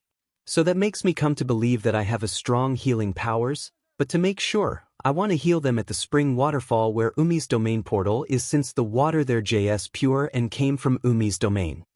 Izuku said as they all had skeptical looks on their faces. Let's do it, Kirishima said as they all turned to look at him with stunned faces. Yeah bro, if there is even a little chance that this will work then we'll take it, Tetsu said as Recovery Girl sighed. She nodded in approval as everyone had a small celebration. She then called a few people to help carry the students carefully on the ambulance. They also brought Aizawa with them as 13 was almost completely healed and passed the offer. The Izu squad went as well as emotional support and the fact that they won't take a no for an answer. They all rode the ambulance and stopped in front of the forest that lead to the spring waterfalls. They brought the 3 injured down that were on stretchers. Present Mike, who came with them, pushed Aizawa's stretcher while Kirishima was being pushed by Mina and Siro. And Tetsu was being pushed by Momo and Kaminari. They made their way through the forest and eventually made it to the water spring that Izuku told them about. They even passed Izuku's statue that was built for him as Siro and Kaminari bowed to it and made Izuku annoyed. Okay, now let's place them in the shallow parts of the water. We don't want them to drown now, wouldn't we? Izuku told them as they placed Kirishima, Tetsu, and Shoyuta in the water. Izuku then took a deep breath before he started to heal them. Umi, he said as the water started to glow a pink luminescent glow that lit up the dark forest. The Izu squad was at awe as they saw the pretty display of pink light glowing in the water. They then turned to Izuku, who started waving his hands around in a circle-like motion while moving his feet. It was as if he was dancing. Izuku continued his little dance as he controlled the water and made little waves that brushed over the injured people. The water then soon changed from a pink into a clear blue light that matched Izuku's eyes. His said eyes started glowing as his hair started to float in air. They looked to see that the light blue glow was more intense in where the injured laid. They saw that they all closed their eyes, seemingly sleeping as the water started to form small waves and small swirls around them. Izuku continues his little dance. This went on for 5 minutes before Izuku ended his dance and the light glow slowly dimmed down and turned back to normal. They all then saw Izuku struggling to get up as he fell on his back. Izuku! They all shouted as they rushed to him. They all saw that he was still awake as he pointed towards the injured that were in the water. They all got his message as they pulled the 3 out of the water and back to land. Recovery Girl inspected them and they looked okay, but they will soon know if it actually worked when they wake up. After waiting for a few minutes, their eyes fluttered awake and saw that they were surrounded by them. Recovery Girl then asked them if they were in pain and they shook their heads no. That shocked them all. Kirishima started to stand up on his 2 feet that he was supposed to be unable to do so because of his broken back. And Tetsu was moving his arm effortlessly. Shoyuta looked okay as well.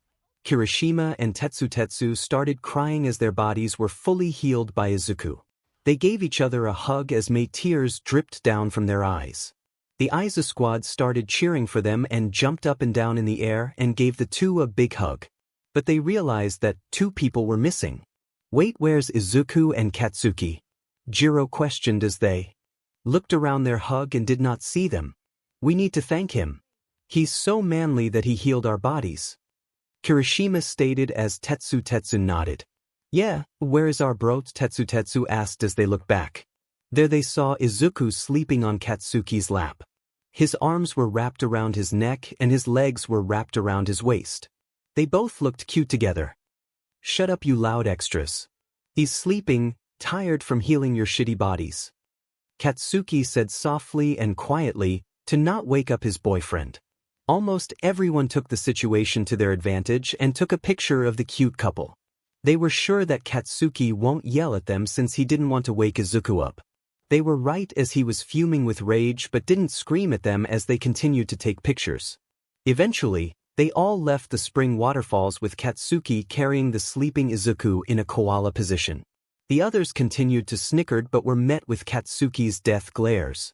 They all got home and Kirishima and Tetsu told their teacher to thank Izuku for healing them as he nodded. Izuku continued to sleep peacefully during their way home as another hurdle was about to be thrown at him the next time that school will come back. Third POV. A few days have passed since the USJ incident and it was now the weekends. After Izuku healed Kirishima, Tetsu, and his dad at the spring waterfalls, he fell asleep in exhaustion. He did not wake up the next day and left his family and Katsuki extremely worried. They even called Recovery Girl to check Izuku's condition. She told them that he must have overused his power after healing their extremely broken bodies, and to let him sleep and rest until he wakes up on his own. He woke up after 2 days and everyone sighed in relief. He was extremely happy that he was able to help Kirishima and Tetsu in healing their broken bodies.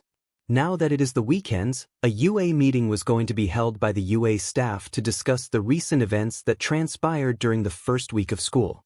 All staff members are required to attend since Nizu had a lot of things to say.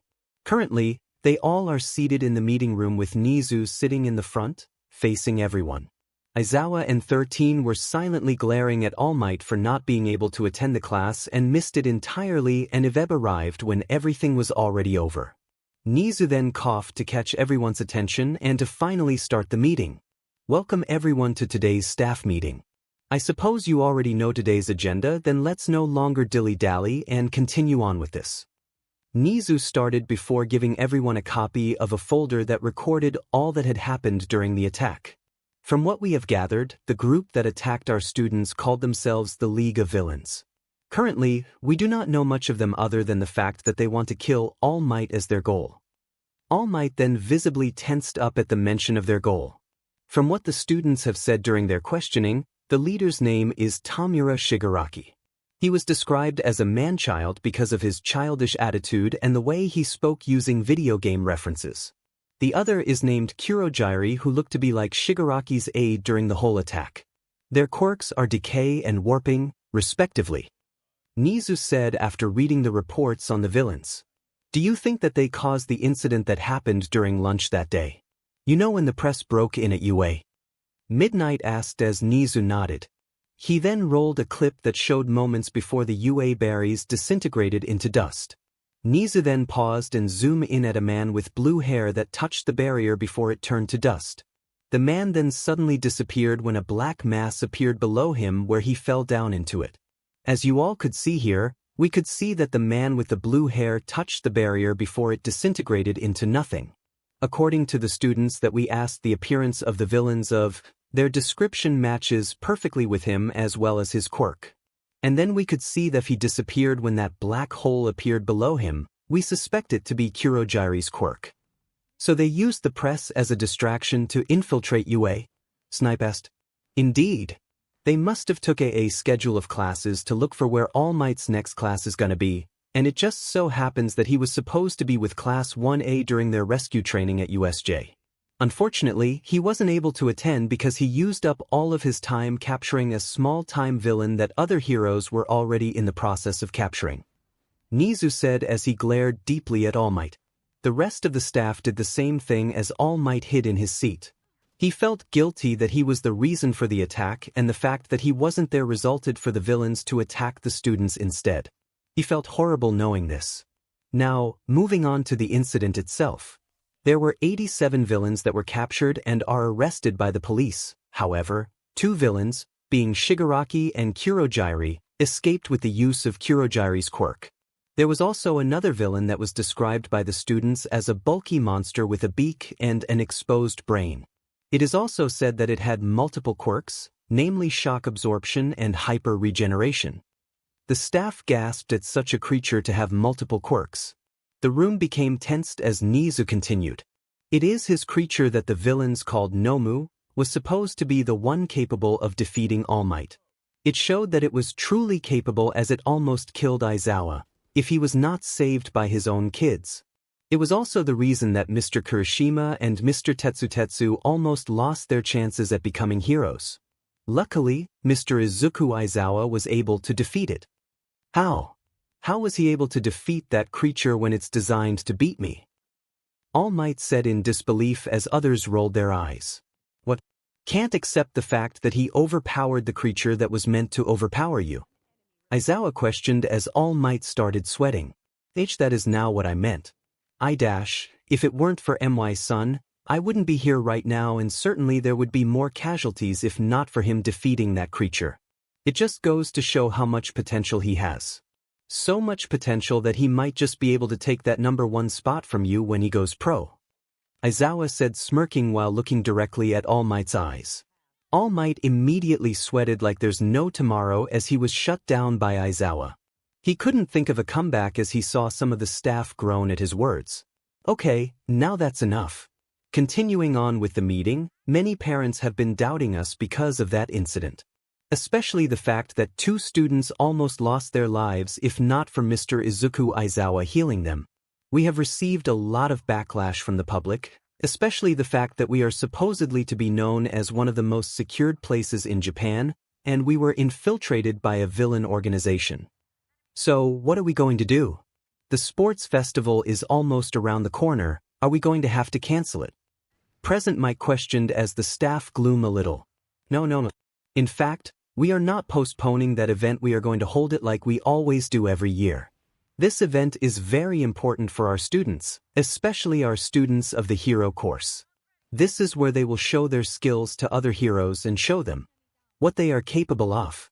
This is also important for when they are to intern at hero agencies. We would just have to amp up our security to the power of 5 to make sure everything runs smoothly. This would also show that UA is not threatened by them and that our crisis management is outstanding, like always. The staff then nodded and took note of what he said so that they could announce it to their class. But 𝐒𝐮𝐸𝐵 still had another proposition to ensure the safety of the students of UA. I would also like to propose the idea of transforming UA into a boarding school to even further protect our students from threats. Bezu proposed as the teachers nodded in agreement. But we won't have time to build the dormitories because of the amount of workload due to the upcoming sports festival. Cementos said with concern as 𝐒𝐮𝐸𝐵 nodded. I have taken that to account. We will start the construction of the dorm buildings after the sports festival. We will give our students a rest week, and that is the time for when we will do the immediate construction of the buildings. Make sure to notify your classes about this proposal. The teachers then nodded as they wrote it down on their notebooks or taking mental notes of the dorm system. 𝐒𝐮𝐸𝐵 then ended the meeting as everyone left the meeting room. By then, he was the only one left as he looked out into the window and gazed at the setting sun in the distance. I'm afraid that there might be a mole amongst the students. It's better to keep this theory to myself for now, until I have some evidence to prove it. 𝐒𝐮𝐸𝐵 said to himself as worry and concern can be seen in his eyes. Monday then rolled around as all of the students returned to school. Many parents still felt uneasy for their kids to return back to school that was just recently attacked by a villain organization, but still let them to pursue their dreams. Izuku and Hitoshi were arriving at their classroom as Hitoshi yawned as he still was a bit sleepy. Izuku was excited because he was able to see Kirishima and Tetsu since he wasn't able to when he fell asleep due to overusing his power. They opened the door and Izuku was immediately bombarded with questions. They ranged from, "Are you okay? You were so awesome. I can't believe you beat that thing," and so on. He reassured them that he was fine and immediately searched for Kirishima and Tetsu. Kirishima, Tetsu. Izuku called out as they both turned to face him. "Dude, we didn't get to thank you properly after you healed our bodies. We really owe you one, dude. You're so manly." Tetsu said as manly tears swept his cheeks. "Yeah, Izu bro. You are totally my bro for life. The manliest man I will ever know. Thank you so much for healing our bodies. Kirishima added as manly tears were also dripping down his face. No, it's okay. You guys are like my friends. Remember that I'll always have your back whenever you need me. Izuku said as he smiled brightly at them. The class had one collective thought when they saw his smile. It's too bright and too pure. They all thought as they squinted to warn off the light. We will also have your back, dude/bro. Thank you. They both said in unison as they made a perfect 90 degrees bow that made Ida very proud. Izuku then told them to stop it and said that they didn't have to do that. They then rushed to hug him tightly as their manly tears stained his uniform. He patted their backs gently as he had a very awkward face. The rest of the class took pics of the wholesome moment that the three were having. Everyone settle down and get back to your seats. A man said, and they all looked to see that it was Aizawa. They all immediately got back to their seats. Sir, aren't you supposed to be still recovering? Your body looked like it was messed up a week ago in that USJ incident. Uraraka said as she was concerned for her teacher. I am fine. Thanks to Izuku's healing, my wounds and other stuff are healed, so no need to worry about me and my well-being. What you all need to worry about is the next battle and hurdle you will all be facing. Aizawa said in a serious tone as the whole class gulped at the thought of another villain attack. The sports festival is coming up, he said as everyone sighed in relief. The class then started erupting in cheers of excitement for the upcoming sports festival. But some questioned why they were still being held. Sir, is it really safe to do the sports festival this year? Jiro questioned. Yeah, isn't the sports festival going to be a prime target for villains to attack? Ojiro added. Nope, the sports festival will continue. This is an important event that is broadcast live all over the world. This event holds the same importance as the Olympic Games back during pre-quirk PRD. This is also a time where you problem children get to show your skills and what you're capable of to pro heroes for internships and work studies that are essential. Don't worry about villain attacks since the sports festival will have 5 times the security compared to other sports festivals held in the past.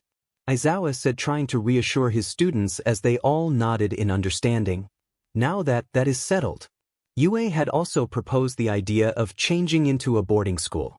Aizawa mentioned as everyone looked shocked at the sudden change. Is this to ensure the safety of all students during their time here at UA? Momo questioned as Aizawa gave her a nod. That is correct, Yaoyorozu.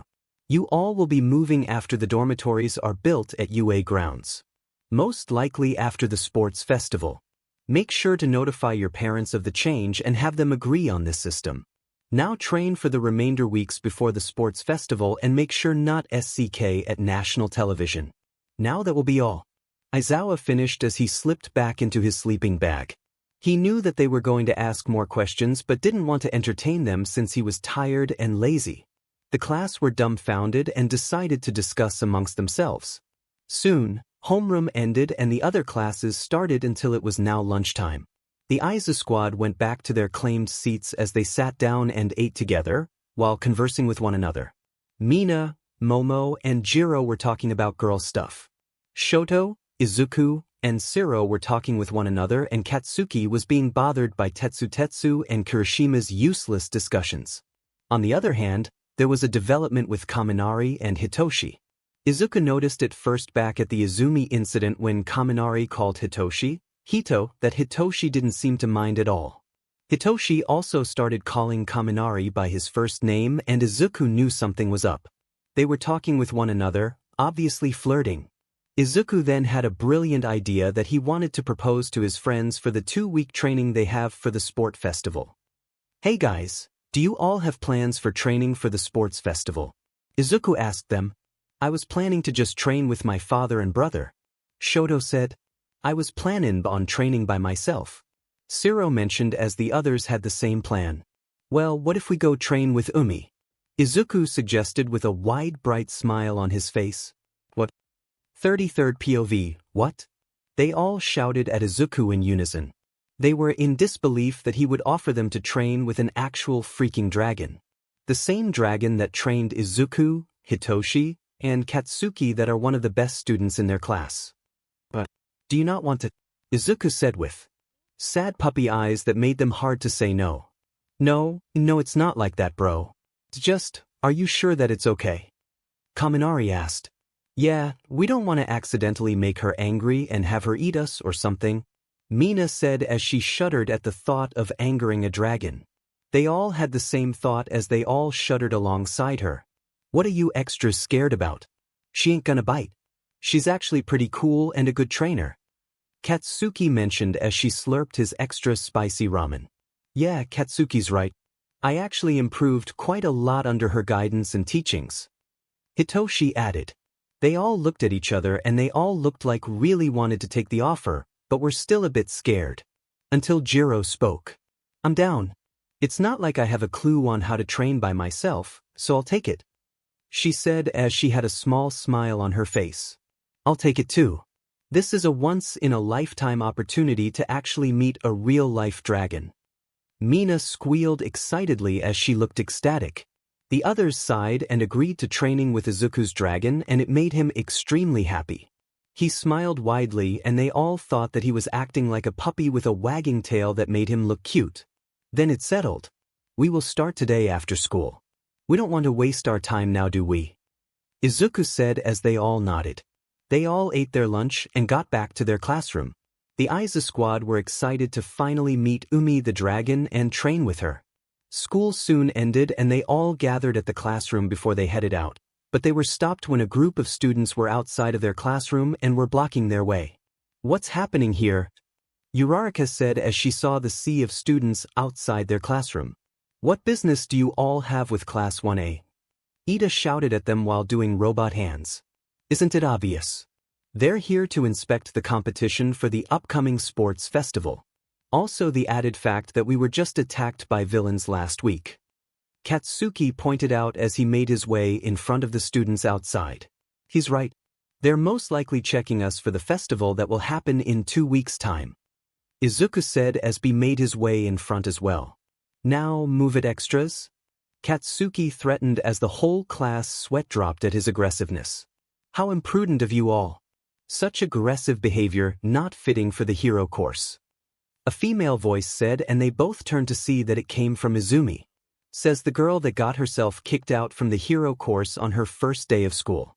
How does it feel to be kicked out without even attending a single heroics class? Izuku asked mockingly as she had a growling expression. Listen here, Izuku. I will get my place back in this class and I will do it by replacing you. I will wage war on you and take your seat in this class, Izumi declared as a few gasps can be heard in the background. Izuku smirked and had a face that was mocking her as he suddenly laughed. Yeah, you could wage a war on me or even a catastrophe, I don't care. I don't care about your pettiness, you dumb blonde, because I know for a fact that you will never take my spot in this class, or any of my classmates' spots. You know why? Because we earned our place here in the hero course, unlike you who had to let daddy blackmail the hero commission in order to attend this school. Now go piss us off, cause we're going to train for the sports festival. Izuku then gestured for his group to follow him. They then soon left, and the crowd had shocked and stunned faces. The fact that Izuku just announced that Izumi had to blackmail the hero commission to get into UA disgusted the students. They were whispering and murmuring about her as she walked out in a raging panic. The Izuku squad soon left the school gates as they were asking Izuku if what he said was true.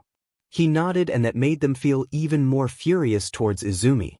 They all then boarded the train together and were headed back to the spring waterfalls to train with Umi.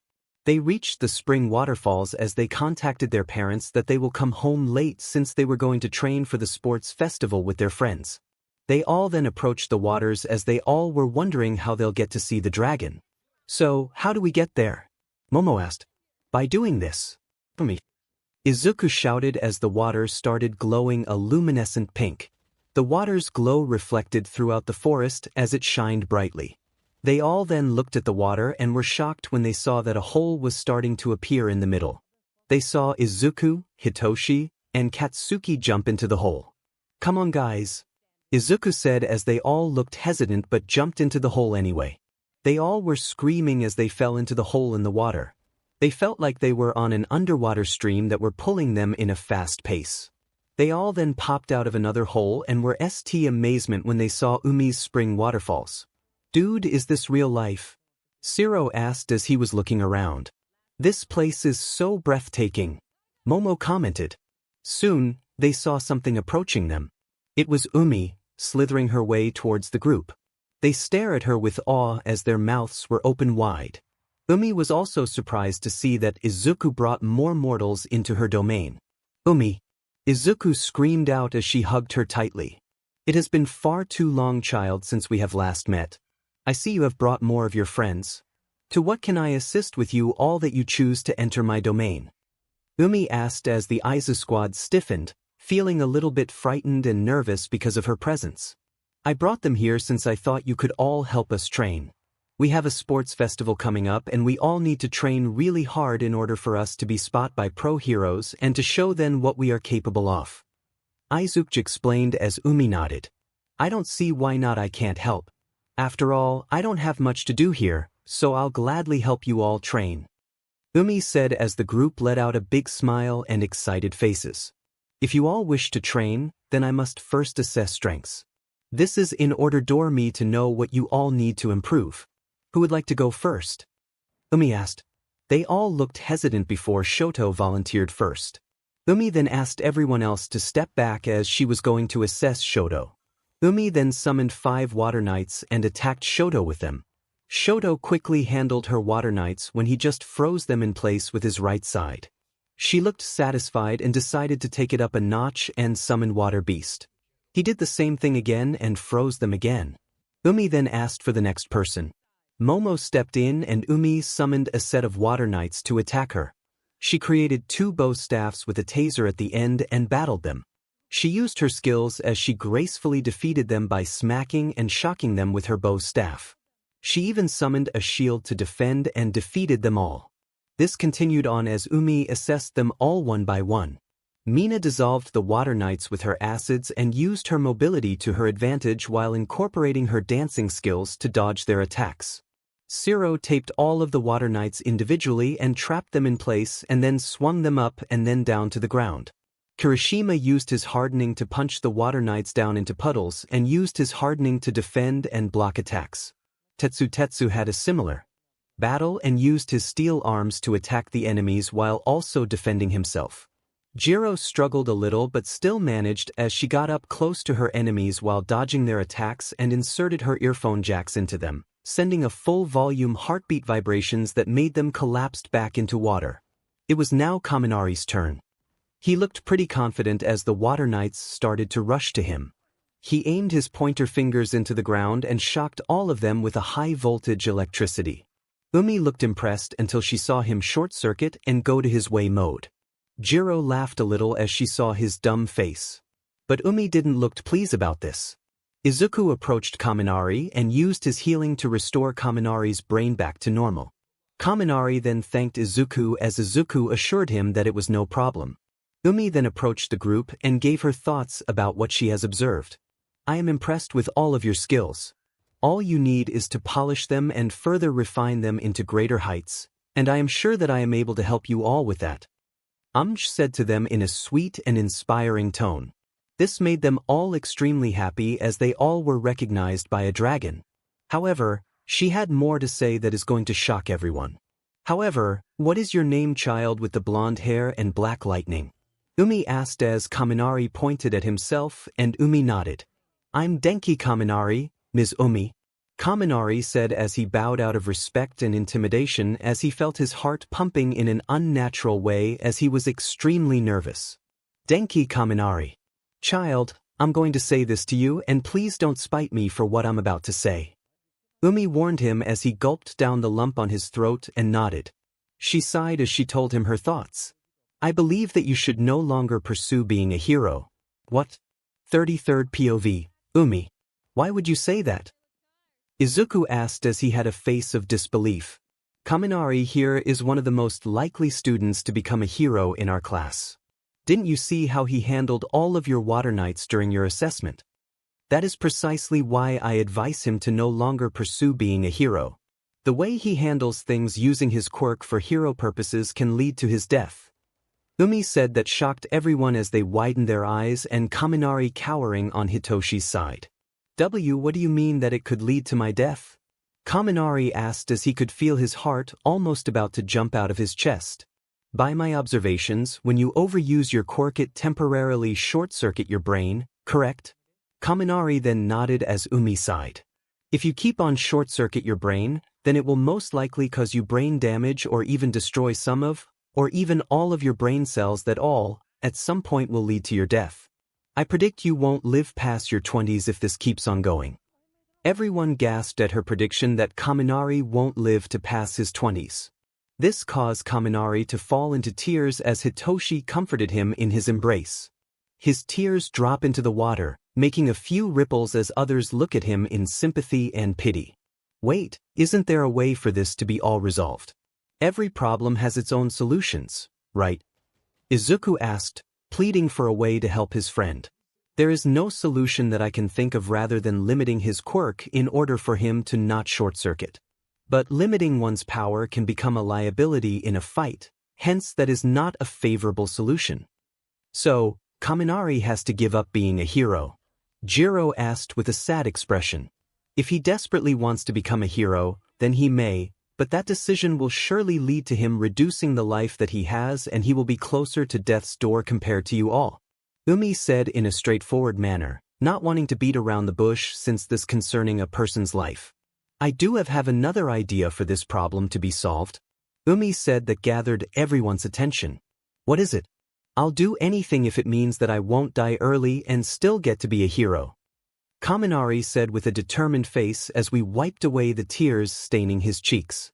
First, let me ask you a question. What is your deepest and truest longing in life? Speak truthfully and tell me what your heart the most. Umi explained as Kaminari looked surprised to be asked of such a question. Kaminari pondered for a little bit before giving his answer to Umi. He was always inspired by heroes when he was young.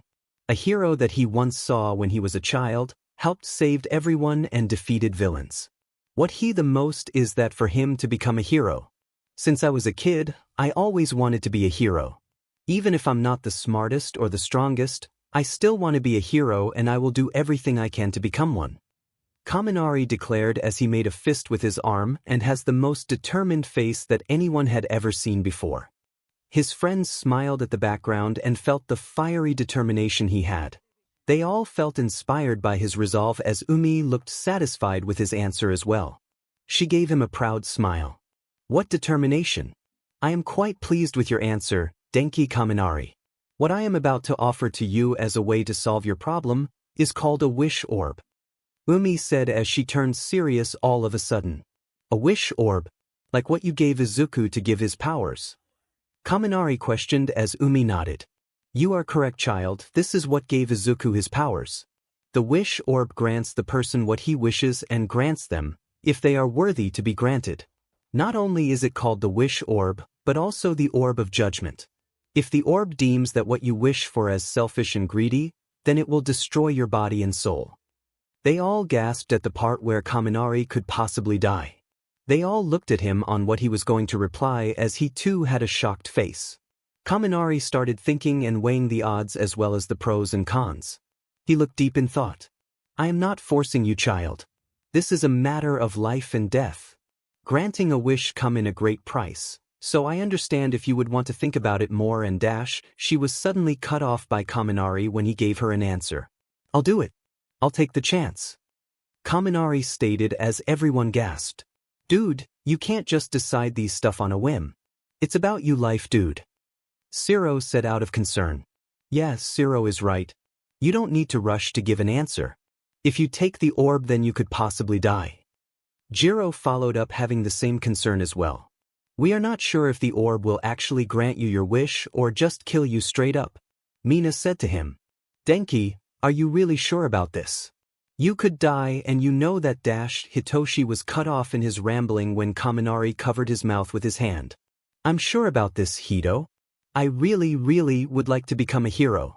And be a hero alongside you and all of our friends. I'm taking this chance. If it means me not dying before I even reach 30 and becoming a hero, then I would take it in a heartbeat. Kaminari spoke out as he had a sincere smile on his face that showed no fear nor any regrets.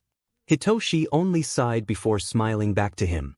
"I'll support you then," he said as it gave Kaminari the courage he needed, and he gave him a warm hug as Hitoshi hugged back. Others who were watching them all had sparkling eyes as they watched the two of them being sweet with each other. Izuku had small tears in his eyes as he wiped them dramatically. While watching his brother's blooming love life, Katsuki just clicked his tongue as he looked away. In doing so, he brought Izuku even close to him and wrapped an arm around his waist. The girls had their phones out and took a pic of the two of them officially shipping their relationship. The guys of the group gave them a thumbs up and approving of their relationship as they as well took pictures of them. "Well then, child, are you going to accept the wish orb?" Umi asked as Kaminari gave a nod. "Then follow me." She started moving along the spring waterfall as Kaminari followed her. The others followed them closely behind since they all were curious. They all were eventually led to a cave with sparkling pink crystals decorated all over that lit up the cave brightly. She then got into the innermost of the cave and started coiling around herself and faced Kaminari. "Then let us begin, child. I wish you the best of luck," Umi said to him as he nodded. "I then present to you the wish orb, or also known as the Orb of Judgment." A glowing gold orb then manifested on her head as it shined brightly in front of him. He as well as his classmates squinted their eyes as the light was almost blinding. Kaminari then started reaching for the orb with his right hand as he touched it with his finger. His eyes and mouth started to glow a golden light as the light enveloped his body entirely. Kaminari opened his eyes and saw that he was no longer at the cave, but rather in a field of green grass. He looked around and saw the grass stretched throughout the land, and no trees nor life can be seen in the distance. He was merely standing in an open field. He looked up and saw the thunderclouds up above him that roared thunderous noises that echoed all over the area. The dark clouds made the whole area darker than it usually would have been. Suddenly, as he looked up, something that was glowing a golden glow was descending up in the sky. As Kaminari looked closer, it was the wish orb. Soon, the orb descended and was now in front of him. He felt the orb calling to him as he touched it with both of his hands. The orb then started to shine brightly than it has ever before. The bright light soon enveloped the land as it radiated a light energy. A burst of wind followed as it blew through Kaminari's golden locks as well as the grass on the ground. The orb then stepped back from Kaminari before rushing forwards and crashed into his forehead. Kaminari stumbled back after the orb hit his forehead as he absorbed the orb in his body. He was shocked with what just happened as the whole scenery became quiet. Suddenly, roaring thunders can be heard in the background as Kaminari saw the clouds displaying lightning bolts. One then struck Kaminari as a continuous yellow lightning surged throughout his body. He started screaming due to the pain as he fell down to his knees.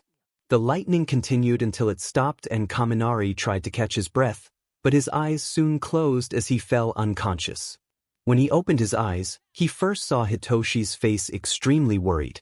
He looked around and saw that he was surrounded by all of his friends as he blinked his eyes to adjust to the light. "Oh my gosh, he's back. He's alive," Mina announced as everyone sighed in relief and picked him up to give him a warm hug. "Dude, we were all so worried about you," Tetsu said. "Yeah.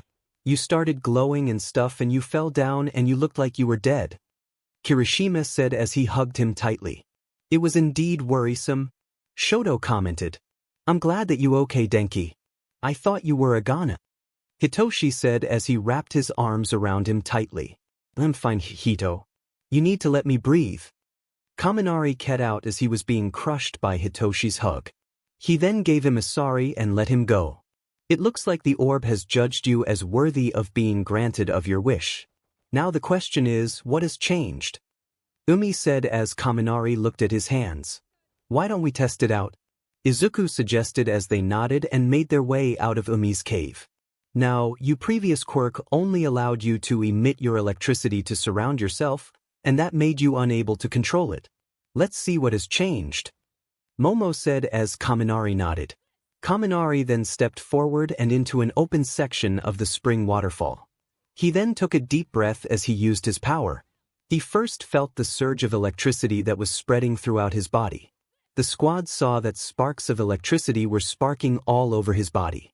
He then moved his arms forward as strong surge of electricity shot out of his hands. It shot a tree down in half as the trunk was set on fire. 𝐻𝐿𝐼 looked amazed by this and started jumping up and down. The others had open mouths and wide eyes expressions at the display of power. Looks like you can now control the flow of your electricity throughout your body and is no longer limited in just emitting it all over your body in an aura kind of way like before. You can now basically manipulate electricity in simpler terms. Momo explained after observing the test run. Well done, child. I can now say that you can now become a hero without complications. Umi said in a sweet and caring way while having a motherly smile on her face. 𝐻𝐿𝐼 looked ecstatic as he can now become a hero without him complicating his health and well-being. He was now a step closer to his dreams, and alongside him was his friends that would support him no matter what.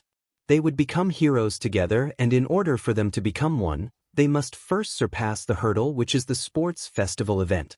Now, Umi's training begins. Third POV. The Izuku squad's training under the guidance of Umi began. She had a plan on top of her head after the assessment she had on the students, and she has now formulated a plan on what they need to improve on. She wanted them to learn and improve as much as possible under a short amount of time. They only had 2 weeks before the sports festival begins, and she wanted them to succeed. So for 2 weeks, after school they would all go to the spring waterfall to train with Umi. They all had permissions with their parents and guardians, and they all agreed with it. They just didn't told them that they were being trained by a dragon. That was now their routine until the start of the festival. They all were seriously tired and exhausted because of Umi's hellish training every day. They would train with what Umi wanted them to improve on as she oversees all of their progress. She would watch over them with hawk eyes to make sure that they are doing their best to become the best that they can be on becoming pro-heroes in the future. After 𝐻𝐿𝐼's wish orb and him changing his power entirely, they all went home as the next day will be the official start of their training. When the next day arrived, they all boarded the train after school and made their way to the spring waterfall.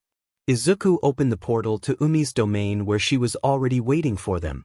The squad readied all of their belongings as they were wearing their workout clothes.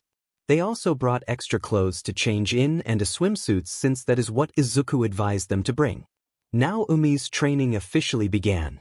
First, she told them on what they needed to improve on so that they are aware of what is to come in their training.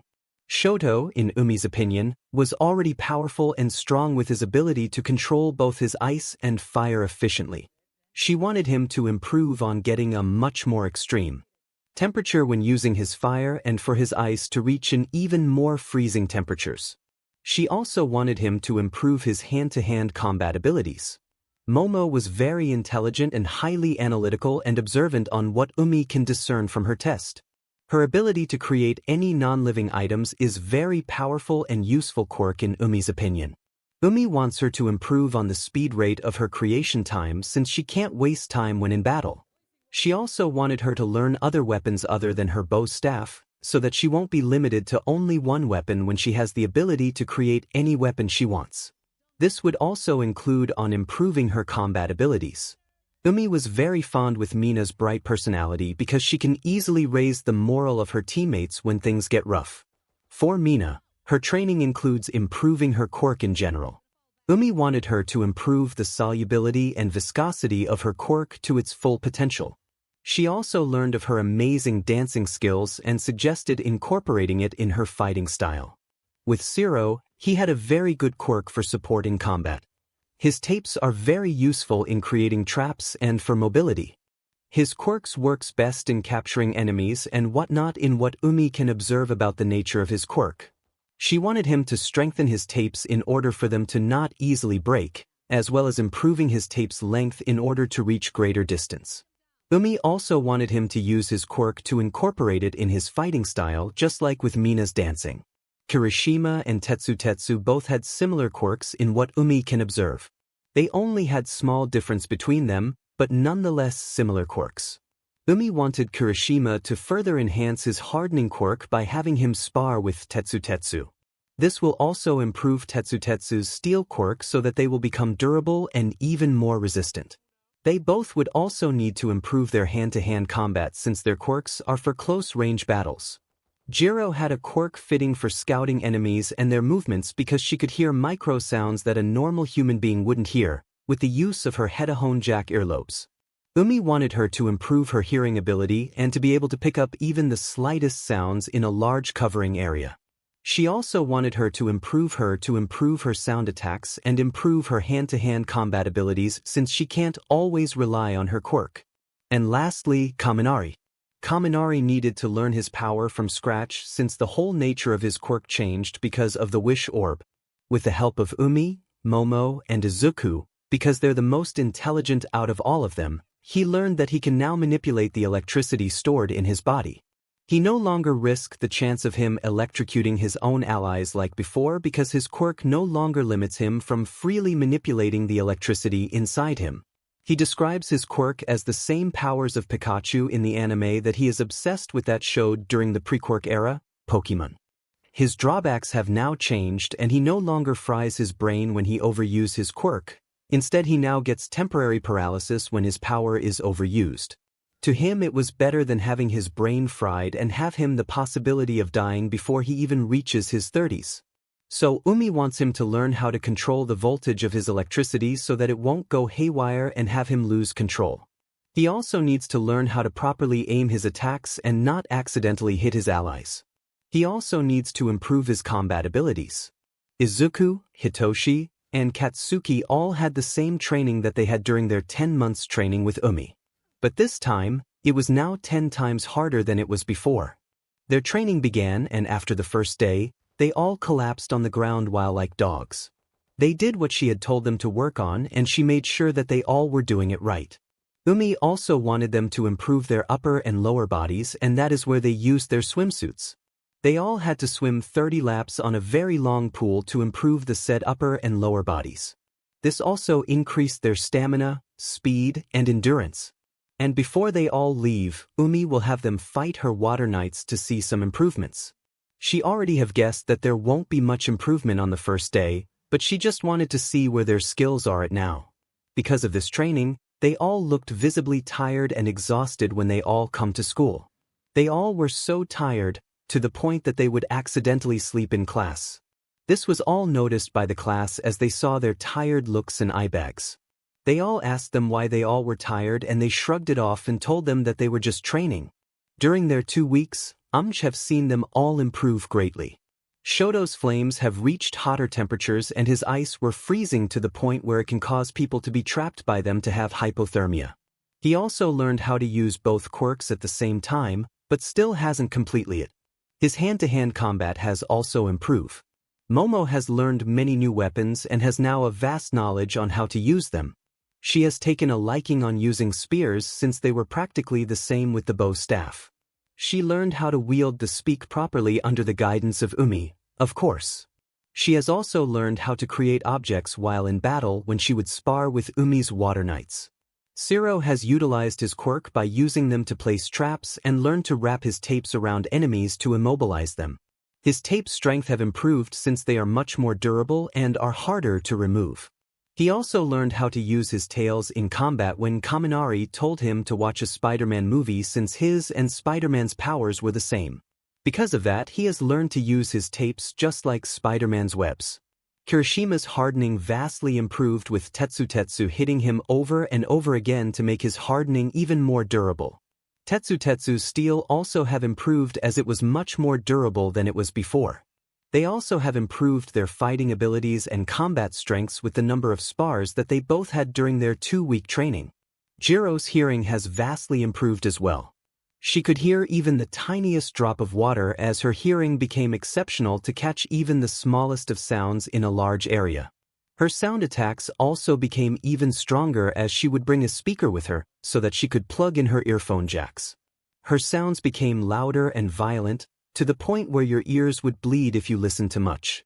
She could even control the sound to become lower or higher, depending on her. And Kaminari has now his new ability. They all had to inform the school of his new power and why it changed, and they accepted it. Kaminari also requested him wanting to change the name of his quirk to Lightning, which it was approved and has been changed in the quirk database. They also made up a lie in order to hide the wish orb and Umi's existence by having him say that his quirk evolved, which was pretty rare to happen but was still possible. He can now control the voltage of his electricity to his liking, as he had now that aspect of his powers. He learned that he can somewhat manipulate the shape of his electricity, as Izuku pitched in the idea, but sadly that idea hasn't made to life just yet. He did, however, learn that he can shoot his electricity all over his body, and it's not only limited to his hands. With this newfound information, he used this and incorporated it into his hand-to-hand combats. Every strike that he makes can now shock his opponent with his electricity, as he covers his hands and feet with them to add a shocking strike. Let's just pretend Izuku, Hitoshi, and Katsuki trained like what they did at Chapter 12, since I'm too lazy to put their whole training again. Tongue sticking out. After 2 weeks, Umi can finally see that they all have vastly improved compared to before they started their training. Their quirks have improved, their physical abilities have all been boosted, and most important thing out of all is that they all have bonded and are even closer than they were once before. This is important for Umi, since she believes that no one can face every challenge that lies ahead of them alone. Sometimes you would need the assistance of your most closest friends and allies to help you overcome your demons and challenges. Umi is happy to see their bonds have become even tighter than they were before. Because of her training, they learned how to trust one another and understand each other deeply. It was now the day before the sports festival, and everyone just finished their training.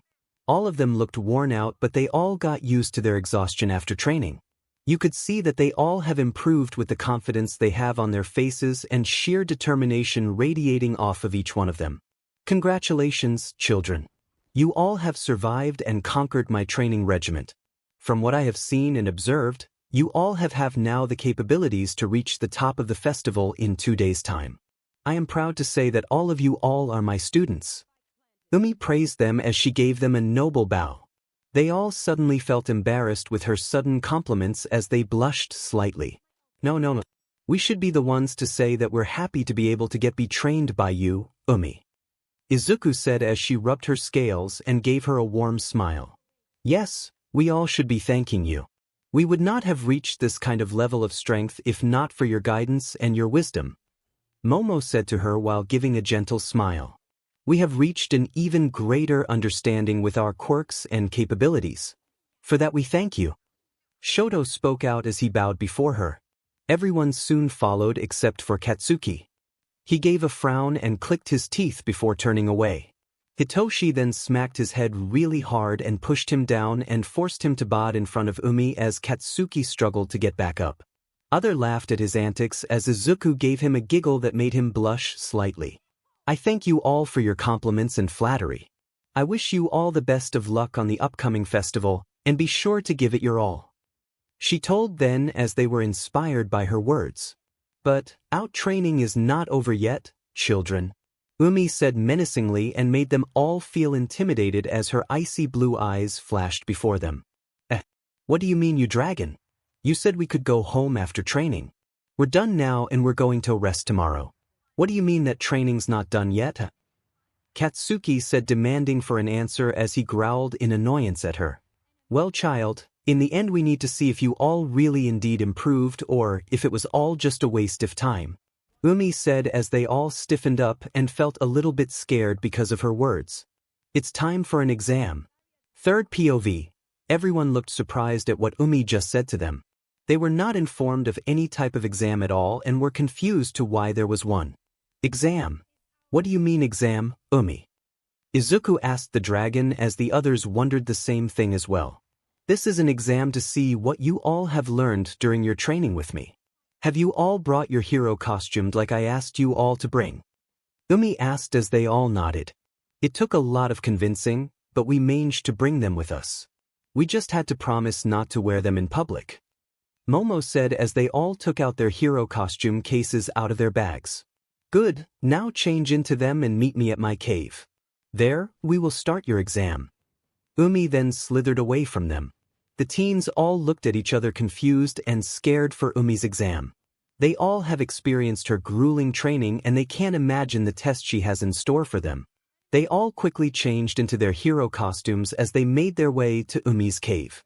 Almost all of them have changed their hero costumes in some way and have added some extra support gear. Momo changed her outfit entirely since she thought it was too revealing after an incident that just happened last week. A student from Class 1B, named Mineta Minoru, grabbed her bub after their heroics class. Class 1A finished their heroics class and they passed by Class 1B. That is where Mineta saw Momo's costume and grabbed her bub and started squeezing them. She screamed and punched him off of her. She got so angry that she created a rope and hung Mineta up like a piñata. She then created a bow staff and smacked him repeatedly. Let's just say that Mineta get what he deserves and was immediately rushed over to Recovery Girl's office. That is when the class knew not to mess with her. She ultimately decided to just change her costume and she was helped by Izuku. Izuku also suggested to have the support course make some sort of display hologram attached to her wrist so that she could use it to take notes of the configurations of her items that she wants to create. It will also help in visualizing and help her create stuff more efficiently. Momo wasn't the only one to have a support gear, as Mina also had as well. She asked Izuku on advice on how she could shoot her acids in longer distances and he suggested having a shooter attached to her arms. That is where Power Loader suggested the gauntlets that have shooters in them that will help in her Ling range attacks. Some changed their costume designs like Shoto, Kaminari, Kirishima, and Jiro. Shoto changed some of his costume design to better help him in battle and in controlling his temperature while using his quirk. Kaminari and Kirishima changed their costumes entirely and designed a new one. Kaminari changed his costume to better represent his new lightning quirk and also had a visor and communicator. Kirishima changed his costume and exposed his abs and muscled arms for his hardening quirk. Jiro changed the color schemes of her costume to have electric blue and purple colors instead of just having all black. She also has a support gear called Amplifier Jack. This support gear helps her in amplifying the sound and vibrations of her heartbeat, releasing more powerful sonic waves. Katsuki changed his costume too and added long sleeves to his costume and covered his muscled arms, much to Izuku's dismay. Izuku, Hitoshi, Shiro, and Tetsu didn't change their costumes at all and were already satisfied with them. Now that they're all changed into their costumes, they all made their way into Umi's cave. All of them were quite nervous to what is to come as they saw Umi at the innermost of the cave, waiting for them to arrive. Now, what are we gonna do, dragon? So we can go home and sleep for F's sake. Katsuki said as he groaned in front of the dragon. Patience, child, I am about to explain your exam. It is all simple really. All you need to do is to gather some pearls. Umi explained. Pearls? They all asked in unison as Umi nodded her head. There will be 3 pearls, all that you must gather. They are located in 3 different areas and are guarded by creatures that I have created. All you need to do is to defeat them and take the pearls. Sound easy enough, so let's go. Kaminari exclaimed as the other looked at him to shut Yuo since Umi wasn't finished explaining things yet. He hushed up and apologized. You all will be randomly divided into those 3 areas. 2 teams will have 4 members and the other will have only just 3. After you complete your objectives, you all will meet and will use the 3 pearls to open a gate to end your test. Is that all clear? They all nodded as Umi smiled. Then let trial by water begin. She announced as holes appeared from below the teens as they fell through them, screaming while being dropped down into who knows where. Mina was screaming while she falls down a tunnel that leads to one of the 3 areas. She reached the end of the hole and dropped down on her butt. She rubbed her aching butt as she got up and looked around her. She saw that she was with Katsuki, Momo, and Shiro. Where are we? Mina asked as Shiro answered her with a scared and nervous voice. I think we're on a pirate ship, Shiro said as he gulped a lump on his throat. They all took a closer look and saw that they were stepping on wooden planks with some broken off. A flag of a skull with bones can be seen sailed up as they looked into the far distance and saw nothing but open sea. There they concluded that they were actually in a pirate ship. We are in a ship. But where's the pearl? Momo said as they heard footsteps approaching them. They turned to see the source of the footsteps and saw a skeletal figure with a pirate captain's outfit. His body was no longer there as it was only bones and nothing more. His eyes were missing as well as his nose, and around his neck was a necklace with the pearl. Coming for my treasured pearl?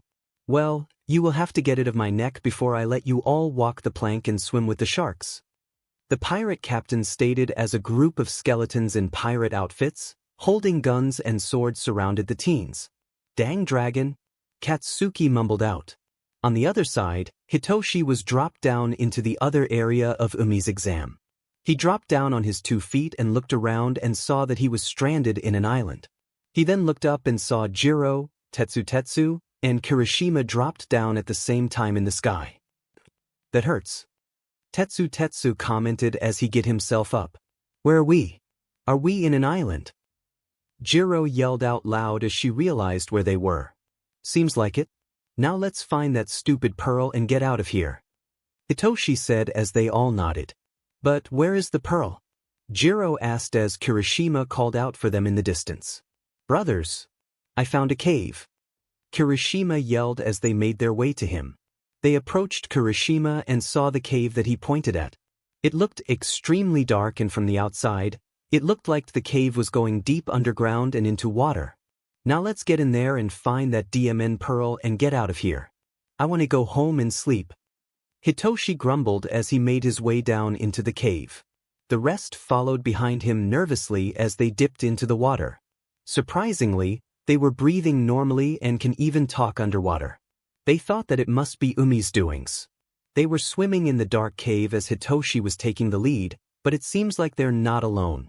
Bro, did you just touch me? Kirishima asked as he felt something brush over his arms. No dude, Tetsu said to him, but soon he also felt something touch him. Did you touch me? 'Cause I just feel like you touched me. Tetsu said as Kirishima denied his claims. What are you morons whispering about? Instead of using your loud mouths, why don't you use your eyes and look for the stupid pearl? Hitoshi said, scolding the two. But something kept touching us. Tetsu spoke out as he looked a bit scared, as well as Kirishima. Geez, you big babies. Jiro, can you hear anything moving around us? Hitoshi asked as Jiro nodded. Jiro then closed her eyes and pressed her headphones on her ears to listen to the sounds around them. She then heard multiple movements around them as she gasped and caught everyone's attention. What's wrong? Hitoshi asked as he saw Jiro's scared face. There's something moving in the waters, Jiro said, and Hitoshi asked where. Jiro took a big gulp and said, they're all around us. She said in a whisper. That is when a source of light appeared out of nowhere in the cave, and it revealed fishes with razor-sharp teeth surrounding all of them. They all had white eyes as they glared at the four, ready to eat them alive. Izuku, Shoto, and Kaminari all fell at the same time as they all dropped into a raging sea. Izuku choked on some water as he searches for his friends that dropped with him. He then heard Kaminari's voice asking for help as he swam towards him. Kaminari was fighting to stay afloat as waves kept crashing on his face, making it hard to open his eyes because of the salty content of the water. He then felt hands wrapped around him and opened his eyes slightly and saw Izuku. He held on to him tightly as they both battled the waves. Izuku then used his powers to cover themselves with water and protect them in the meantime. They were now on a sphere of water as Kaminari coughed out some of the water that entered his nose and mouth. Where are we? Kaminari asked as he kept coughing while Izuku rubbed his back. I don't know, but I think we're just in an open sea. Wait, where is Shoto? Izuku asked as they both widened their eyes. They lost Shoto. They looked around on their water sphere, in search of the missing Shoto. Kaminari then saw a giant ice floating, and there he saw Shoto holding on to it. Kaminari told Izuku as he used the water to pull Shoto towards them. They then got him inside their water sphere as he took deep breaths. Thanks, I would have drowned if it weren't for you guys, Shoto said, thanking them for saving him. Izuku approached Shoto and patted him on the back. That's what friends are for. Now let's go find that pearl and dash. Izuku was cut off when Kaminari suddenly screamed out of fear. What's wrong, Kaminari? Shoto asked as Kaminari shakingly pointed something from behind them. Izuku and Shoto looked slowly behind them and saw an eye staring right at them. The eye then blinked before it disappeared into the water's darkness. Suddenly, They were being launched up into the air as a gush of high-pressure water appeared from below them. They were now hundreds of feet in the air as they were screaming for their lives. Izuku's water sphere was destroyed with the water blast as they all were now unprotected. They were getting closer to the water as Shoto used his ice and created a giant iceberg that they all landed on safely. What the F was that? Kaminari shouted as he got up on his feet. That was like a sea monster, dude. That was huge. Kaminari exclaimed. Whatever that is, must have the pearl. Shoto concluded. Suddenly, they heard a howl coming from below the waters. There they saw the creature that they must face. The creature is shown to be a massive whale as it jumped out of the water and back into the waters. It created a giant ripple in the surface as it pushed Shoto's iceberg back a few feet. We're fighting Moby Pages, Izuku said as he had a confused look. There it begins. 𝐒𝐮𝐦𝐸𝐵𝐲 exam. The trial by water. 33rd POV. The trial by water begins and all of our protagonists are in deep waters. All of them trying to prove that they have indeed improved under the influence and guidance of none other than Umi, the serpentine dragon. The trial by water consists of gathering pearls in order for them to pass and beat the trial. Each pearls are hidden in 3 areas, guarded by creatures that Umi created that will challenge her students. All of them are separated into 3 groups, battling the creatures of the sea. Stranded in a ship, surrounded by nothing but the sea as it stretches into the horizon. Katsuki, Momo, Mina, and Siro, all stuck at a pirate ship as they battle their way to retrieve the pearl. The creatures that are holding on to the pearl are pirates in bones and nothing more. Wielding swords and guns, they're not going to let them steal their treasure. The skeleton crew were being commanded by the pirate captain as he wore the pearl necklace with pride on his neck. If they were to lose the battle, they will be walking off the plank and will be swimming with the sharks. In an island, there lies a cave that leads to an underground cavern, filled with sea water. No light can enter the cavern as it is shrouded by nothing but darkness. Hitoshi, Jiro, Kirishima, and Tetsu all swam into the cavern, in search of the pearl that they are sought to find and retrieve. All goes well as they were breathing normally and can even talk underwater. They suspect it to be Umi's doings. It was a normal underwater dive until it was not. Because in the darkness they're not alone. Fishes of blue and white surrounded them in the cavern with razor-sharp teeth that can bite into flesh and bones. Jiro heard their movements in the water as an unknown light source appeared that revealed the fishes to them. Ready to take a bite. Lost at sea is what can perfectly describe Izuku, Kaminari, and Shoto's situation. Dropped into the raging sea as they battle the hungry waves that want to swallow them whole and bring them down into the depths of the ocean. Izuku found Kaminari almost drowning as he saved him and created a sphere of water to protect them from ocean storm. Soon they found Shoto floating in an ice that he created as he tries not to be swept away by the waves. All of them were safe until they were not. They were met with a giant eye as it launched them up into the air, destroying Izuku's sphere that served as their only protection. Luckily, they were saved when Shoto created a giant iceberg that they landed safely on. Soon, they met their enemy as it turned out to be a whale of blue hue with luminescent white lines marking its whole body. The whale is as large as Moby PP in the Bible as it reached a whole 90 feet in length. Such a creature, will they be able to defeat it and retrieve the pearl? Umi is in her cave with an orb as she oversees every area that they have landed on. Watching them as she made sure that no one actually dies during this trial by water exam that she has created. She watched all of them as she gave out a smile.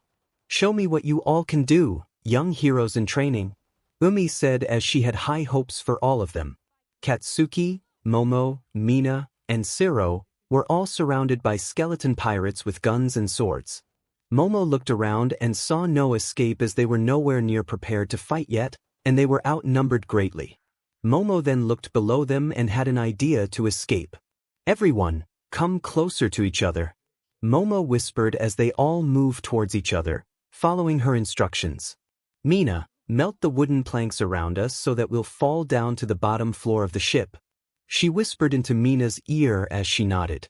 The pirates took notice and stepped closer towards them as well, readying their weapons. All four of them tensed up before Mina melted the wooden planks around them with her acid and made them fall into the bottom floor. "Get them!" the pirate captain screamed as his crew chased after them. The four of them started running through the ship as the skeleton crew started jumping down the hole that Mina created and began chasing them. Momo created a giant bulletproof shield from her exposed back and shielded her friends from the bullets that the skeletons were shooting. What are we gonna do?" Mina whined as they ran through the ship. Mina then turned around and started creating acids from her body and shot them at the skeletons.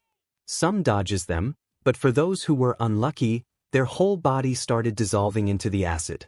"We need to gather our thoughts first and think of a plan to defeat them. We can't handle all of them at once, they're too many," Momo said as she covered their backs from flying bullets. "Then I'll buy us some time," Zero stated as he turned back to fave the skeletons. Zero started to shoot his tapes all over the walls and stick them to the floor. He was covering every inch of the area with his tape traps to stop the skeletons from advancing any further. His plan worked perfectly, as the skeletons were trapped by his tapes and were struggling to break free. "Good work, soy sauce," Katsuki commented as Zero had a face of disbelief as well as the others. Did you just compliment me?" Zero questioned with a tone of disbelief. Katsuki got annoyed and smacked his head really hard. "So what? It's just AF compliment you dumbass," he shouted as he pointed at a door in front of them. "There you extras. Let's get in there and figure this SHT out." They opened the door and immediately got inside. They locked it and took a breather as they fell down on their butts, after running away from hundreds of pirate skeletons. "What do we do now?" Mina was cut off when Momo suddenly covered her mouth with her hand. Momo then placed her finger on her lips, gesturing for all of them to keep quiet. They all were confused until they heard footsteps coming from above them, and then heard the pirate captain's voice. They heard him yelling at his crew for losing them and ordered to search for them again. "He's right above us," Momo stated as she kept pointing on the ceiling above them. "What's our plan then?" Zero asked. "Let's just explode the ceiling and go after that pirate extra," Katsuki suggested as he had a wide grin on his face. "Don't you think that's a little reckless?" said Mina as she raised her eyebrow at Katsuki's plan. "No, I agree with Bakugo's plan. It will be more of a surprise attack. That way we will fight them when they are vulnerable and grab the pearl from the pirate's necklace," Momo stated. "I'll handle close range and you Mina handle in-range attacks with your new support gear." Mina then winked and gave Momo a thumbs up. "Zero, you try to trap as many of them with your tapes and support us if needed." Zero nodded. "And Bakugo just be you and blow everyone up?" Monk stated as Katsuki had a wide grin. "Then let's bust this joint," Katsuki stated as he placed his palms and made an explosion. The pirates heard the sudden explosion as they turned to see all four of them jumped out of the hole that the explosion created. They all were caught off guard. Mina started using her acid shooter gauntlets and rained down a plethora of acid bullets that hit multiple skeleton pirates. Her acid started melting their bones. She then covered her feet with her acid as she increased her mobility. She started using her dancing skills and spun around herself while shooting an array of acid bullets to enemies near her. Momo got in the front lines and created a silver spear as she gracefully overpowered the sword-wielding enemies. She twisted her body and dodged sword attacks as she sliced them up with her silver spear. She then saw a skeleton about to shoot Mina when she threw her spear like a javelin and impaled the monster.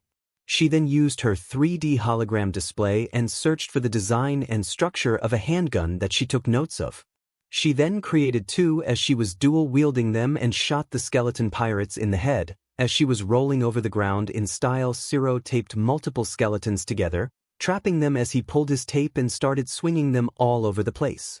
He then threw them at a group of skeletons as they crashed and their bones scattered all over the place. He then set up multiple tape traps on the ship's deck as she caught some of them. He also wrapped some in his tape and hung them on the flagpole as they were dangling in the air. The pirate captain was in shock and disbelief as he was shaking in range. He was about to join the fight when a sudden explosion occurred in front of his face. He was launched back and fell on his back as he looked to see that the explosion came from Katsuki. "It's over," Katsuki declared. The pirate captain then looked behind the teen and saw his whole crew was defeated. Some were hanging in the walls by tapes as they were dangling in the air. Others dissolved due to the acid from Mina's gauntlets as they were left with nothing but melted bones. And some have bullet wounds on their heads and their bodies were destroyed and crushed. The pirate captain had a defeated face as his crew were all defeated by them. He suddenly felt his necklace being pulled off of his neck as he saw Katsuki took it off of him. Katsuki then grinned before he exploded the captain's face as his skull scattered all over the navigation deck. In the underground caverns, Hitoshi, Jiro, Kirishima, and Tetsutetsu were surrounded by fish beasts with razor-sharp teeth. All four of them were back-to-back as they were eyeing their enemies down as they were ready to take a bite off of them. A fish beast then initiated first as it swam in incredible speed towards Jiro. The fish was inches away from her as it was suddenly pulled back by Hitoshi's capture bands and was wrapped around before thrown into a rock as it fell lifeless on the ground. "Thanks, I was about to be fish food," Jiro said, thanking Hitoshi. The other fish beasts started attacking them as well. Kirishima was suddenly attacked by a fish as it opened its razor-sharp mouth to bite him. He used his hardening and punched it as another appeared and caught its mouth, then threw it at a wall. A fish appeared from behind him as it took a bite of his shoulder bug was unharmed because of how much his hardening had improved. He took the fish by its tail and threw it to the side of a rock. Hitoshi wrapped multiple fishes with his capture bands as he smashed them together. One got close to him as he kicked its mouth, then wrapped it in his capture bands before throwing it to another that was swimming towards him. He was using the martial arts that his dad taught him to defend himself from the fish beast's attacks, kicking them and punching them in the face, while wrapping them in his capture bands. Jiro was using her amplifier jacks and stretched them towards multiple fishes and sent a sonic wave of her heartbeat that sent them all back. They started shaking uncontrollably as they can't handle the vibrations. They then started floating to the surface. Another school of fish beasts started swimming up to her as this time she inserted her earphone jacks to her speakers. She sent a sonic wave that was so loud that they all were blown away into a wall. A fish then appeared behind Jiro as she didn't react in time. It opened its gaping maw to bite her, but was blocked by Tetsutetsu's steel arm in the nick of time. Its teeth was shattered when it bit down on Tetsutetsu's arm as he punched the fish in its head. Fish beasts started gathering around him as he let them take a bite of him since he knew that they won't be able to penetrate his steel skin. He then punched them and kicked them left and right until they were all defeated. They continued to battle the fish beasts for what seemed like hours as they continued to appear. Soon enough, they defeated all of them as they all started under the water. "Okay, they're all gone, but where's the pearl?" Jiro asked as the unknown source of light suddenly disappeared and made the cavern dark once again. "Dude, who turned off the lights?" Tetsutetsu asked as they were all shrouded in darkness. They kept calling one another as they were all lost in the dark. Eventually, they found each other and held hands as they swam blindly in the dark to find a source of light and to also find the pearl. Suddenly, they saw something shining in the dark as it was floating under the water. They looked closely and saw that it was a ball of light, brightly glowing in the cavern. They all felt some sort of relief as they started swimming towards the light. But Jiro felt something off as they were getting closer to the light. She was hearing a heartbeat coming from where the ball of light is, and she noticed that the light is getting bigger and bigger as if it was getting closer to them. She pulled back her team and made them all stop swimming. "What's wrong, Jiro?" Kirishima asked. "Is it just me or is that light coming straight for us? And why the F do I keep hearing a heartbeat from that thing?" Jiro said that alarmed the others immediately. Hitoshi took a look closer as he squinted his eyes to have a much more clear view of the light. There he noticed that the source of the light was moving because of the ripples in the water that was being created. The light got closer and there Hitoshi noticed the scales, the fin, and most importantly, the sharp teeth that was escaping from its mouth. He realized that it was not just a source of light, but it was another fish beast. "Swim away!" Hitoshi screamed out to the others. They were then met with a giant open mouth as it tried to eat one of them. They luckily swam away in time and escaped its giant maw. It then swam away in great speed as it disappeared in the dark, only revealing its glowing light ball. It was a gigantic anglerfish. "Is everyone all right?" Hitoshi asked as they all responded, except Tetsu. Where's Tetsu? They then heard screaming from the distance as the giant angler fish swam by them again. There they saw Tetsu in the fish's mouth as he was holding its mouth open, so that he won't be eaten. Dudes! Help me! He screamed for help as the fish tried to close its mouth. Hitoshi saw the struggling Tetsu as he quickly came up with a plan to save him and defeat the fish beast. Jiro, when it comes and pass by us again, hit it with your speakers and blast it away. I'll try to catch it with my capture bands, and Kirishima, you'll help me pull that fish. They both nodded. Soon the fish passed by again with Tetsu in its mouth. Tetsu could feel its sharp teeth sinking into its steel hands as he held its mouth open as long as possible. He knew that this fish was much more powerful than the ones they faced before, since none of the fishes before can penetrate his steel skin, but this one definitely can. When the fish passed by them, Hitoshi started wrapping his capture bands around the creature's body with Kirishima right behind him, holding on to his waist. They got into the cavern's rocky floor as Kirishima planted his feet into the ground with his hardening, and both him and Hitoshi started pulling the fish to stop him from swimming. They were both using all of their strength. They stopped the fish from its track as it struggled to break free. Jiro then got in front of the fish and had a full view of what it looked like. It was colored in a musky green and its scales looked extremely slimy. Its eyes were plain white with no pupil and it had razor-sharp teeth. She saw Tetsu in its mouth, struggling to keep its mouth open, so that he won't be eaten. She immediately pulled him out of its mouth as it started to chomp, trying to get one of them. When Tetsu was being pulled out, he grabbed the ball of light in its antenna and realized that it was the pearl that they were looking for. After he grabbed the pearl, Jiro readied her attacks as Tetsu swam away from the fish. Jiro plugged her earphone jacks on her speakers and sent a loud sonic wave with intense vibrations and on max volume. The creature screamed after hearing the loud sound as it was blasted away. Hitoshi let go of the fish from his capture bands as it crashed into a wall. It hit the wall with great impact as a giant boulder fell down on top of it. They all were as they silently cheered for their victory. Tetsu held his hand up high and revealed the pearl that he got from the fish as they defeated the trial by water. Out in the sea, stranded in a floating iceberg, Izuku, Shoto, and Kaminari are to face off against a giant whale. They were observing the creature as it continued to swim up and back down into the water. They felt like it was taunting them. What do we do? That big but whale must have the pearl, but how can we beat that thing? Kaminari said as he was getting extremely annoyed as they were only standing there in Shoto's iceberg. Patience, Kaminari. We need to see what it can do before we start to formulate a plan. Shoto explained as Kaminari groaned and plopped down on his back. He's right, Kami, we need to observe our enemies before we attack them. That's a strategic way of defeating our enemies. Izuku said. Then what have you observed then? Kaminari asked as Izuku started thinking with his hand on his chin. Well, it is definitely a large whale that can be compared to Moby Pages. It has a powerful attack that can send a huge blast of water and such. That's basically it. That's it. That's it. What you observed is what already can be basically seen. Even me, who's a moron, knew that.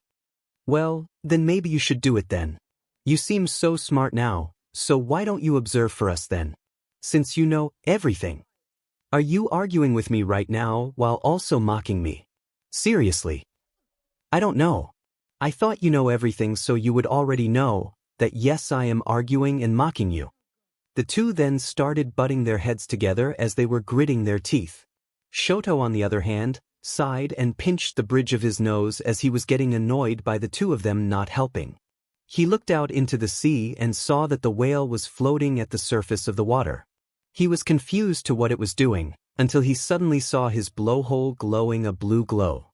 He squinted his eyes and widened them when a ball of mass energy suddenly came out of it. It was heading straight for them. Get down, Shoto screamed. He then pushed Kaminari and Izuku off as the blue ball crashed onto the iceberg. As it made contact, it exploded the iceberg and left nothing but chunks of ice. Izuku then made a water sphere around the three of them to protect them from the waves. What the F was that? Kaminari asked in frightened voice. I don't know, but that blue ball thing came out of that whale. It must be one of its abilities. Shoto guessed. We need to beat that thing right now before it does that again, Izuku said as they both nodded. Izuku then unsheathed the three of them from his water sphere and then started to go after the whale. Izuku started walking on water with him, holding on to Kaminari with his water arms. Shoto made an ice path with his right side as he slid through the surface of the water. They now rushed to defeat the whale. The whale saw them coming for him as he slapped his tail on the water and created a giant wave. The giant wave was heading straight for the three of them as it completely blocked their path. Shoto sent a giant ice wall to stop the raging wave, but it was overpowered when the wave cracked the ice. Shoto then lost his footing as the ice he was walking on broke into shards. He was about to fall into the water, but he was luckily caught by Izuku's water arm. Izuku was now carrying both Shoto and Kaminari as more humongous waves came straight for them. Izuku started absorbing the water from the sea and made him grow 2 more water arms as he used them to claw at the waves. He made water claws with his extra limbs and used them cave through the waves.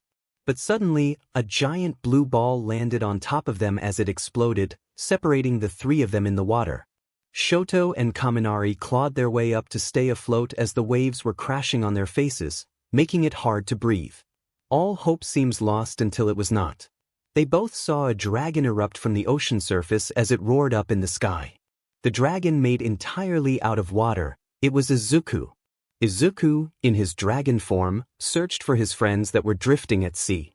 When he saw them, he used his talons and picked them up one by one, saving them from the sea. They were now flying in the air. They then saw the whale, floating in the surface of the water. Izuku took the opportunity and sent a hydro vortex blast at the whale using his mouth.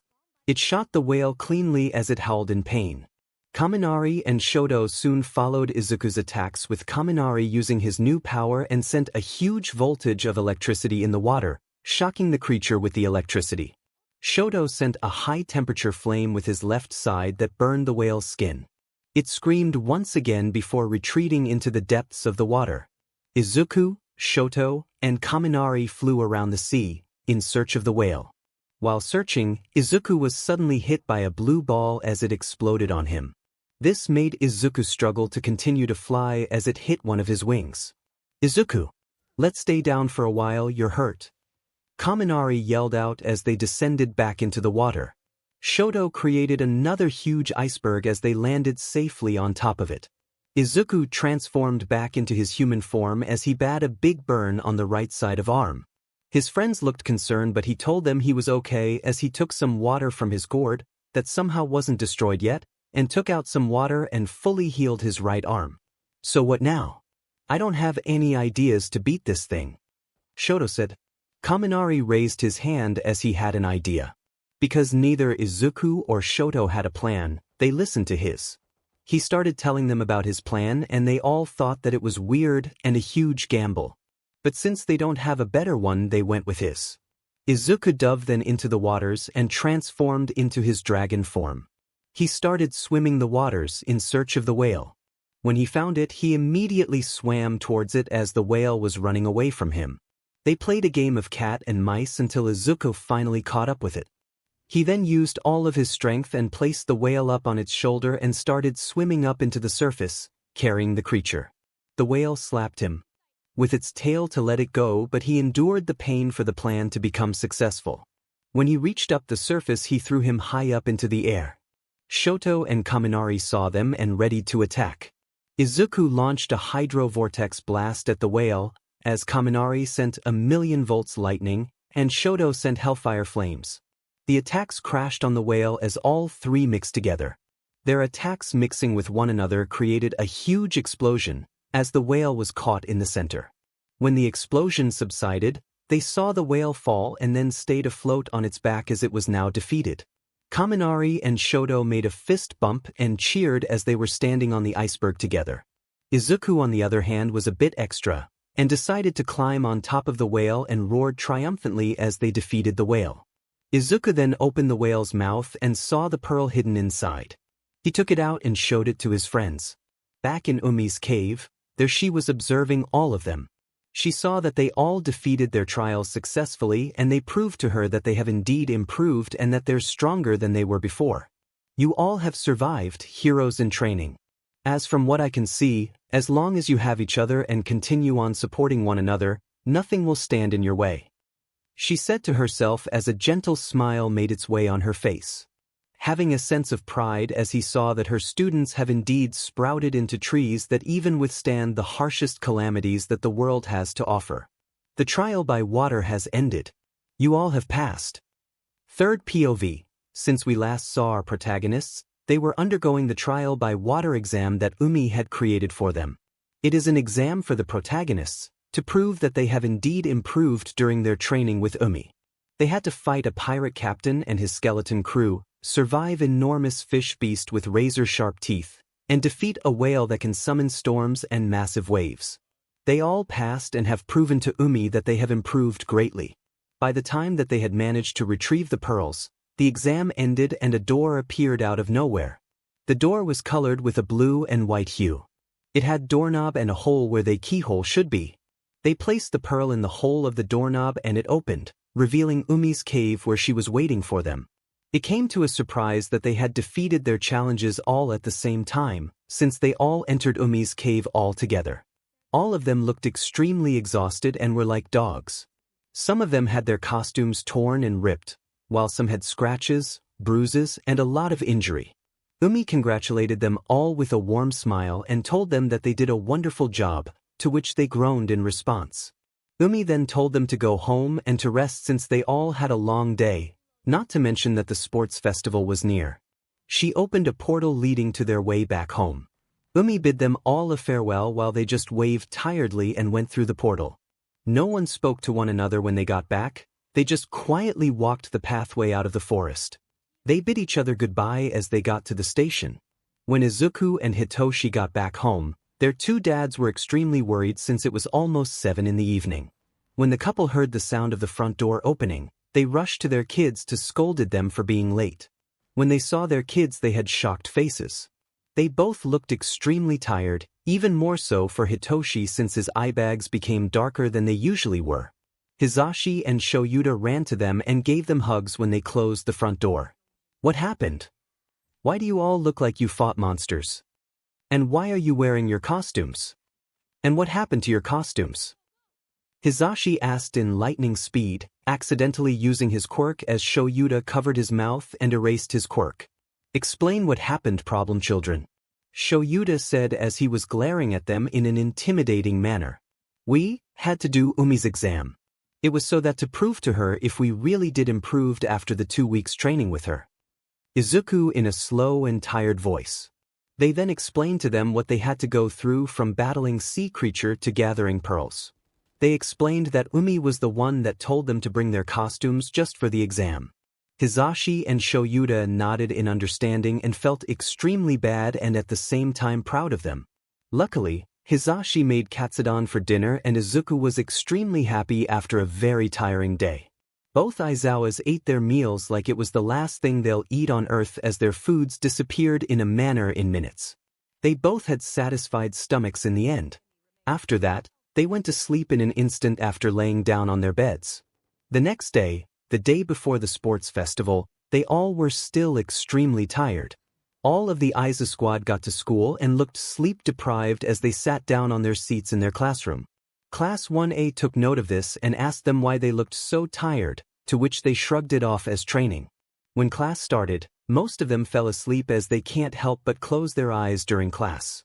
All of them slowly fell asleep, leaving Momo on her own. She fought to stay awake and take notes but fell asleep during Ectoplasm's math class. In the heroics class, they all had to wear their P uniforms since their hero costumes were greatly damaged. They only had their support gears on. Power Loader got extremely mad at them since they promised that they won't destroy their costumes and they did exactly that. And after class ended, they were all called to Niza's office. He asked them why they all looked so tired because their teachers were complaining, and they answered that they were training for the next day's sports festival. Nizu asked who they all were training from and Izuku told him that they were training with Umi, to which caught his attention. He asked how they were being trained and they answered him with what Umi had them trained to improve with. 𝐒𝐮𝐦𝐦𝐚𝐫𝐲 looked interested since all 11 of them have been excelling on their heroics class for the past 2 weeks, the day they started to train with Umi. 𝐒𝐮𝐦𝐴 dismissed them all and told them good luck on tomorrow's sports festival, to which they thanked him. When they exited, they heard 𝐒𝐮𝐴 laugh maniacally as he had a new bright idea. This made them all a bit concerned but shrugged it off and decided to ignore it and just go home. They all slept early for them to be ready for the big day tomorrow. Now it is time for the sports festival to commence. It was early in the morning that Izuku and Hitoshi woke up and were filled with energy and determination for the sports festival. They did some push-ups and a couple of exercises to rejuvenate their body for them to be ready. They got up and exited their rooms and were delighted with the scent of their papa's delicious breakfast. Their parents were already downstairs in the dining room, preparing for their meals. They saw their papa making breakfast and their dad chugging a cup of black coffee. They got in their seats as Hitoshi made a cup of coffee for himself as well and chugged it like his dad. Hisashi and Izuku always teased the two of them since they were acting the same with them sleeping anywhere at any time and the fact that they both love coffee. Hisashi served them chocolate chip pancaked with chocolate syrup and berries on the side as their breakfast. They ate them and complimented their papa for the delicious breakfast. 𝐒𝐮𝐴 then told them to get ready since they need to be early before crowds of people come before them.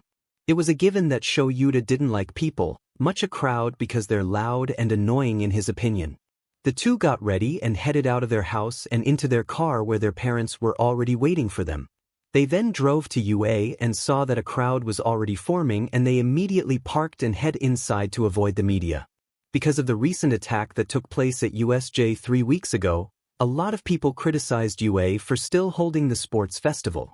Because of this, UA invited over 100 of pro heroes all over Japan as security if ever an attack is to occur during the event. Heroes ranging from Death Arms, MT Lady, Kamui Woods, to the number 2 hero Endeavor. To say the least, UA beefed up their security like they promised and the event was now 5 times more secure compared to past sports festival events. Izuku and Hitoshi made their way to Class 1A's waiting room and saw that most of their classmates were already there. Everyone greeted them and they all looked pretty excited and pumped. They passed by Uraraka, Hida, Tsu, Kendo, and Kodai, and saw that Uraraka was punching the sky with his fist and telling them to do their best. They walked to their own group and saw that they were all there and changing into their P uniforms, so that it will be fair. They waved at them and they waved back. Katsuki approached Izuku and gave him a warm kiss on the cheeks as this made him a bit flustered as their friends snickered at them for flirting. They changed and were waiting for the sports festival to officially start. But unexpectedly, Shoto approached Izuku. "Izuku, from what I could tell, you're a very strong student and a worthy rival for me. Because of this I want to defeat you during this event," Shoto declared as others gasped. They all looked at Izuku to see what his reaction was, and saw that he had a smirk on his face. "Thanks for the compliment I guess, but I won't be easily defeated, Shoto. Let's see who will win this," he stated as stretched his arm for a handshake and Shoto grabbed his hand and shook it, sealing their rivalry. "What do you extras mean that you'll win?" "I'm winning this sport festival, I'm winning this," Katsuki declared as he was having stomping his foot on the ground childishly. "Well, let's just see about that. But whoever wins this, we all must still remember that we should do our very best and try to win. Even if the odds are against us, we shouldn't let it bring us down. So, let's all just have some fun today and do our very best," Izuku said, trying to give everyone a pep talk. They all felt inspired by his little speech and it raised up all of their confidences. They all clapped for him and he felt a little embarrassed as he scratched the back of his neck. "Dude, that was such a manly speech," Tetsu commented as he wiped a few tears off his eyes. "Yeah bro. So inspiring. So manly," Kirishima added, doing the same. Izuku then felt his phone buzzed as he looked to see that his dad texted him and said that the sports festival was about to begin. "Okay, everyone, Dad just texted me that the event is about to start and we need to head on to the stadium. Now let's get out there and show them what we got." Everyone then cheered and raised their fist up in the air as the sports festival was about to officially begin. 33rd POV. "Get ready, audience," Present Mike said, screaming into the mic as the crowd shouted in excitement. It's the high school fighting ground that you all love.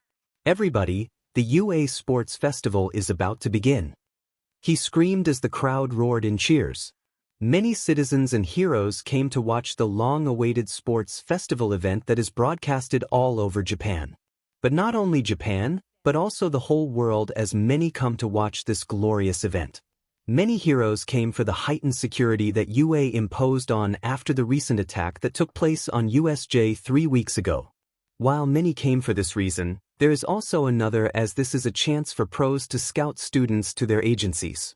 Being scouted by pro heroes is an important goal for students that are participating in the sports festival event. Now, let's welcome the first-year students. Present Mic announces as the first-year students enter the arena. Although they were just attacked by villains during their first week of school, they overcame them and defeated them all with heart and minds of steel. The hero course, Class 1A, the crowd started going wild as Class 1A made their way inside the arena. Izuku looked around and saw the sea of people that were waving and pumping their fist in the air. The excitement can be seen in all of their faces. He couldn't help but smile and wave back to the people. He couldn't help but excited as well. "Whoa, Izuku. You're really excited, huh?" Mina commented as Izuku nodded his head. "Of course. We've been training for weeks with Umi just for this, and we're finally here," Izuku said as he had a bright smile on. His classmates squinted their eyes as his smile was too bright for their eyes to see without protection. Next, the class that doesn't have much attention yet, but are just chock full of talent.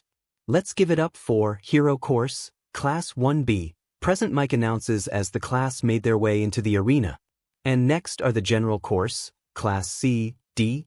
They made their way inside as a familiar blonde had a mad expression as she made her way inside the arena. Present Mic then announced the remaining classes, which consists the support course classes F, G, and H, and lastly the management course classes I, J, and K. I am your commentator, Present Mic. And with me is Eraserhead. Hisashi announced as Shoyuta groaned in the mic annoyingly after being dragged by him at a place he didn't want to be in. "Looks like Dad was dragged by Papa to the commentator box," Izuku said as Hitoshi chuckled. "Now, everyone, please meet the first-year chief referee. It's the 18-plus pro hero, Midnight." Midnight then got up on the stage as a crowd of men were at awe with her revealing costume. "May I call on the student representative of Class 1A of the Hero Course, Izuku Aizawa?"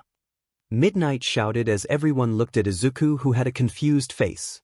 "Wait me," Izuku said as he pointed on himself as Midnight nodded. "Just go, you nerd," Katsuki said as he pushed Izuku forward. Izuku looked a bit shaken since it will be his first time to make a speech in such a huge crowd. He looked behind him and saw all of his classmates encouraging him and were giving thumbs-ups. This gave Izuku enough courage to walk up on stage and grab the mic to give a short speech. Hello everyone. I pledge to do my best, regardless of me winning this event or not. I hope that all of you that are here to watch this event will see how bright and hopeful the future of heroics will be. Watch, as we are all merely seedlings as of now, but in the future we will sprout into trees that will withstand the harshest calamities of this world. I also hope that you all will enjoy our performance for today. Thank you very much." Izuku bowed before finishing his speech. The audience then gave a roaring cheer and thunderous claps for the speech that he beautifully composed on the spot. He looked at his classmates and saw them all cheering for him as well. He got down of the stage, as his friends gave him hugs for a well-thought-out speech that gave them the inspiration that they need. What a marvelous and youthful speech. Oh, it gets me so turned on. Midnight shouted because she didn't have a mic, and the students looked quite shocked and confused at her choice of words. Now, let's get this started with the first event. A hologram screen then appeared as it started choosing the first main event. After a few seconds, it landed on the obstacle race. The first event will be an obstacle race. All 11 classes will participate in this first event. The course will be approximately 4 kilometers around this stadium. You can do whatever you want as long as you stay on course. Now, get to your places," Midnight said, finishing her instructions as the students made their way in front of a large gate. All of the students were in front of the large gate. Izuku did a couple of stretches before the first event started and made time to calm himself down from his nerves by breathing in and out. Then it began, the obstacle race. The students ran through the narrow pathway as they heard the signal that officially began the first event. The narrow pathway was the first obstacle, as many were bumping on each other and pushing one another just to make it out. Shoto realized that this was the first obstacle as he used his ice and froze everyone in place. His attack made him snag the first place title. As he looked back, he saw that most of his classmates escaped his frozen track. He saw Momo made a bow staff to propel herself, Mina using her acid to skate through the ice, and Katsuki using his explosions to fly. "Nice try, Todoroki-san, but I'm winning this," Momo said as she started running on her feet, trying to catch up to him. "You half and half. I'll kill you," Katsuki said as his eyes were burning red like flames. Shoto kept running as he didn't want them to catch up to him. Only then he realized that he didn't saw Izuku anywhere. There he saw a mass of water forming a few meters in front of him. It was Izuku. He had a smug smile on his face as he saluted a goodbye to Shoto as he ran as fast as he can on the course. Izuku already anticipated Shoto freezing the whole course and make him take the lead. So, after his attack, he turned himself into water and passed all of the students in front of him as he slithered his way in front. He caught up to Shoto eventually as he slid through the ice as a puddle of water. As Izuku was running, he felt a gush of wind beside him as he dodges to the side. He looked up to see that it was a punch from a 0-pointer back in the UA entrance exam. His eyes widened as the skyscraper-tall robots were blocking his way, as there were dozens of them. "Now, this is what you call an obstacle. We call this the Robo Inferno," Present Mike announces to the audience as they were cheering wildly for the students participating. Izuku smiled, seeing the giant robots in front of him. He turned his arms into water and ran towards the robots while dodging their fists and missiles. Izuku made his arms into drills with a frozen point as he jumped high into the air and spun his body around the robot's head, making a hole through the robot. The robot then fell on the ground. "Did you all see that?" As expected of the student representative, Hisashi said proudly as the crowd cheered again. Shoto used his ice again and froze most of the robots in place as he continued on his track. Katsuki propelled himself towards the robots and exploded their faces, while catching up to the others in front of him. Kaminari started rubbing his hands together as static electricity started sparking. He then shot a high-voltage electricity at the robot that made it short-circuit and deactivate. By this time, the students in front have all made it to the next obstacle. Now, time for the next course, the pit. If you fall, you are out. Hisashi commentated loudly in Shuta's ear as he told him to shut up. Izuku made his way to the pit obstacle and saw how deep it was if you fell down. He saw that everyone was catching up to him as he did the unexpected. He suddenly jumped at the edge of the pit and started falling down. "Izuku!" Katsuki shouted as he witnessed his boyfriend's jump. But suddenly he saw him running up in the air, as if he was running up on stairs. He widened his eyes and questioned how it was possible. He then took a closer look and saw that every step he made a ripple in the air as if he was running on water. How is this possible? How can he walk on air? Hisashi questioned through the mic. Izuku can control water, even the water in the air. I'm guessing that he's controlling the water in the air and made them act like platforms that only he could walk on, making the illusion of him walking on air. Shoyuta said as everyone awed at amazement. What a terrific idea. But wait, looks like more are catching up to Izuku. Hisashi said as the audience looked intensely at the hologram screen. Izuku looked behind him and saw that Katsuki and Shoto were catching up to him. Katsuki was flying in the air with his explosions, and Shoto was skating in his ice. Not only them but the rest of the Izu squad as well. Mina raised the viscosity and lowered the solubility of her acid and used the tightrope as a zipline. Siro was using his tapes to pass the obstacle, and Momo made a grappling hook. Hitoshi shocked everyone as he was running on the tightrope like a ninja from an anime. Don't think that you'll beat me, Izuku, Shoto said as he was now beside Izuku. Don't forget about me, ya nerd, Katsuki shouted as sounds of explosions can be heard. I'm winning this, you too. Izuku declared as he ran faster in the air. Soon they reached the end of the course and were soon reaching the next and final course before the finish line. And folks, we have reached the final obstacle. Be careful and be cautious, because this is a minefield. Hisashi shouted through the mic. Izuku looked and saw the mine-littered ground. He used his Tai Chi skills and tried to surpass this obstacle. He then heard explosions from behind him and saw both Katsuki and Shoto. That is when he made haste. The both of them caught up with Izuku and were starting to get physical with one another. Katsuki started to use his quirk and exploded both Shoto and Izuku. They both dodged and retaliated with their own attacks. They were all far in the lead and were fighting for the title of first place. While they were having their own brawl, behind them, they could hear the sounds of mines being set off. Tetsu and Kirishima made the bold move and started running through the course, not even minding the explosions because they were unaffected because of their quirks. But Momo had a genius plan to hinder the other students and make her take the lead. "Sorry everyone, but I want to win," Momo said confidently as she made multiple smoke bombs. She started throwing them all over the course as they exploded and out came pitch black smoke, blinding the students. She, however, was wearing goggles that made her see heat signatures, and made her see through the smoke and made her able to see the mines from below the ground. She then made her way through the minefield. Others were annoyed by the smoke, but Jiro was unfazed. She inserted her earphone jacks to the ground and sent small vibrations that made her locate all of the mines in front of her. She then ran through the minefield, memorizing all of the mines that are on her pathway to the other side of the course. Izuku, Katsuki, and Shoto were now getting bare the finish line as Theg were battling one another to snag the first place title. Look at here folks. We have out top 3 contenders near the finish line. Izuku Aizawa, Shoto Todoroki, and Katsuki Bakugo. Who will win? Hisashi said, making the crowd even more excited and made them cheer loudly. Izuku was in the middle of Shoto and Katsuki as they were attacking him with his quirk.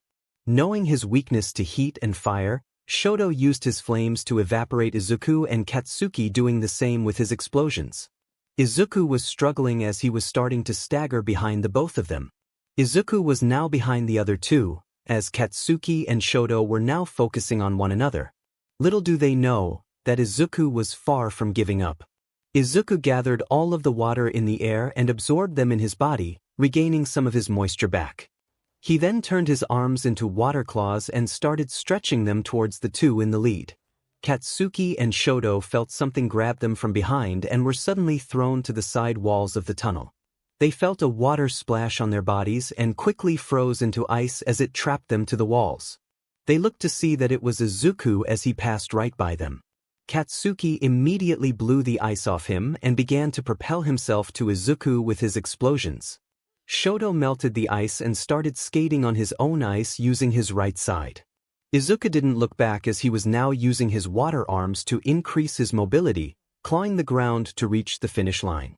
Sounds of explosions and ice were behind him as Shoto and Katsuki were catching up to him. Look at this folks. They are neck and neck. Who will win this? Who will win the first event? Will it be Izuku, Shoto, or Katsuki? Hisashi screamed out in excitement as the crowd were holding their breaths, waiting for one of them to reach the finish line. And the winner is Dash.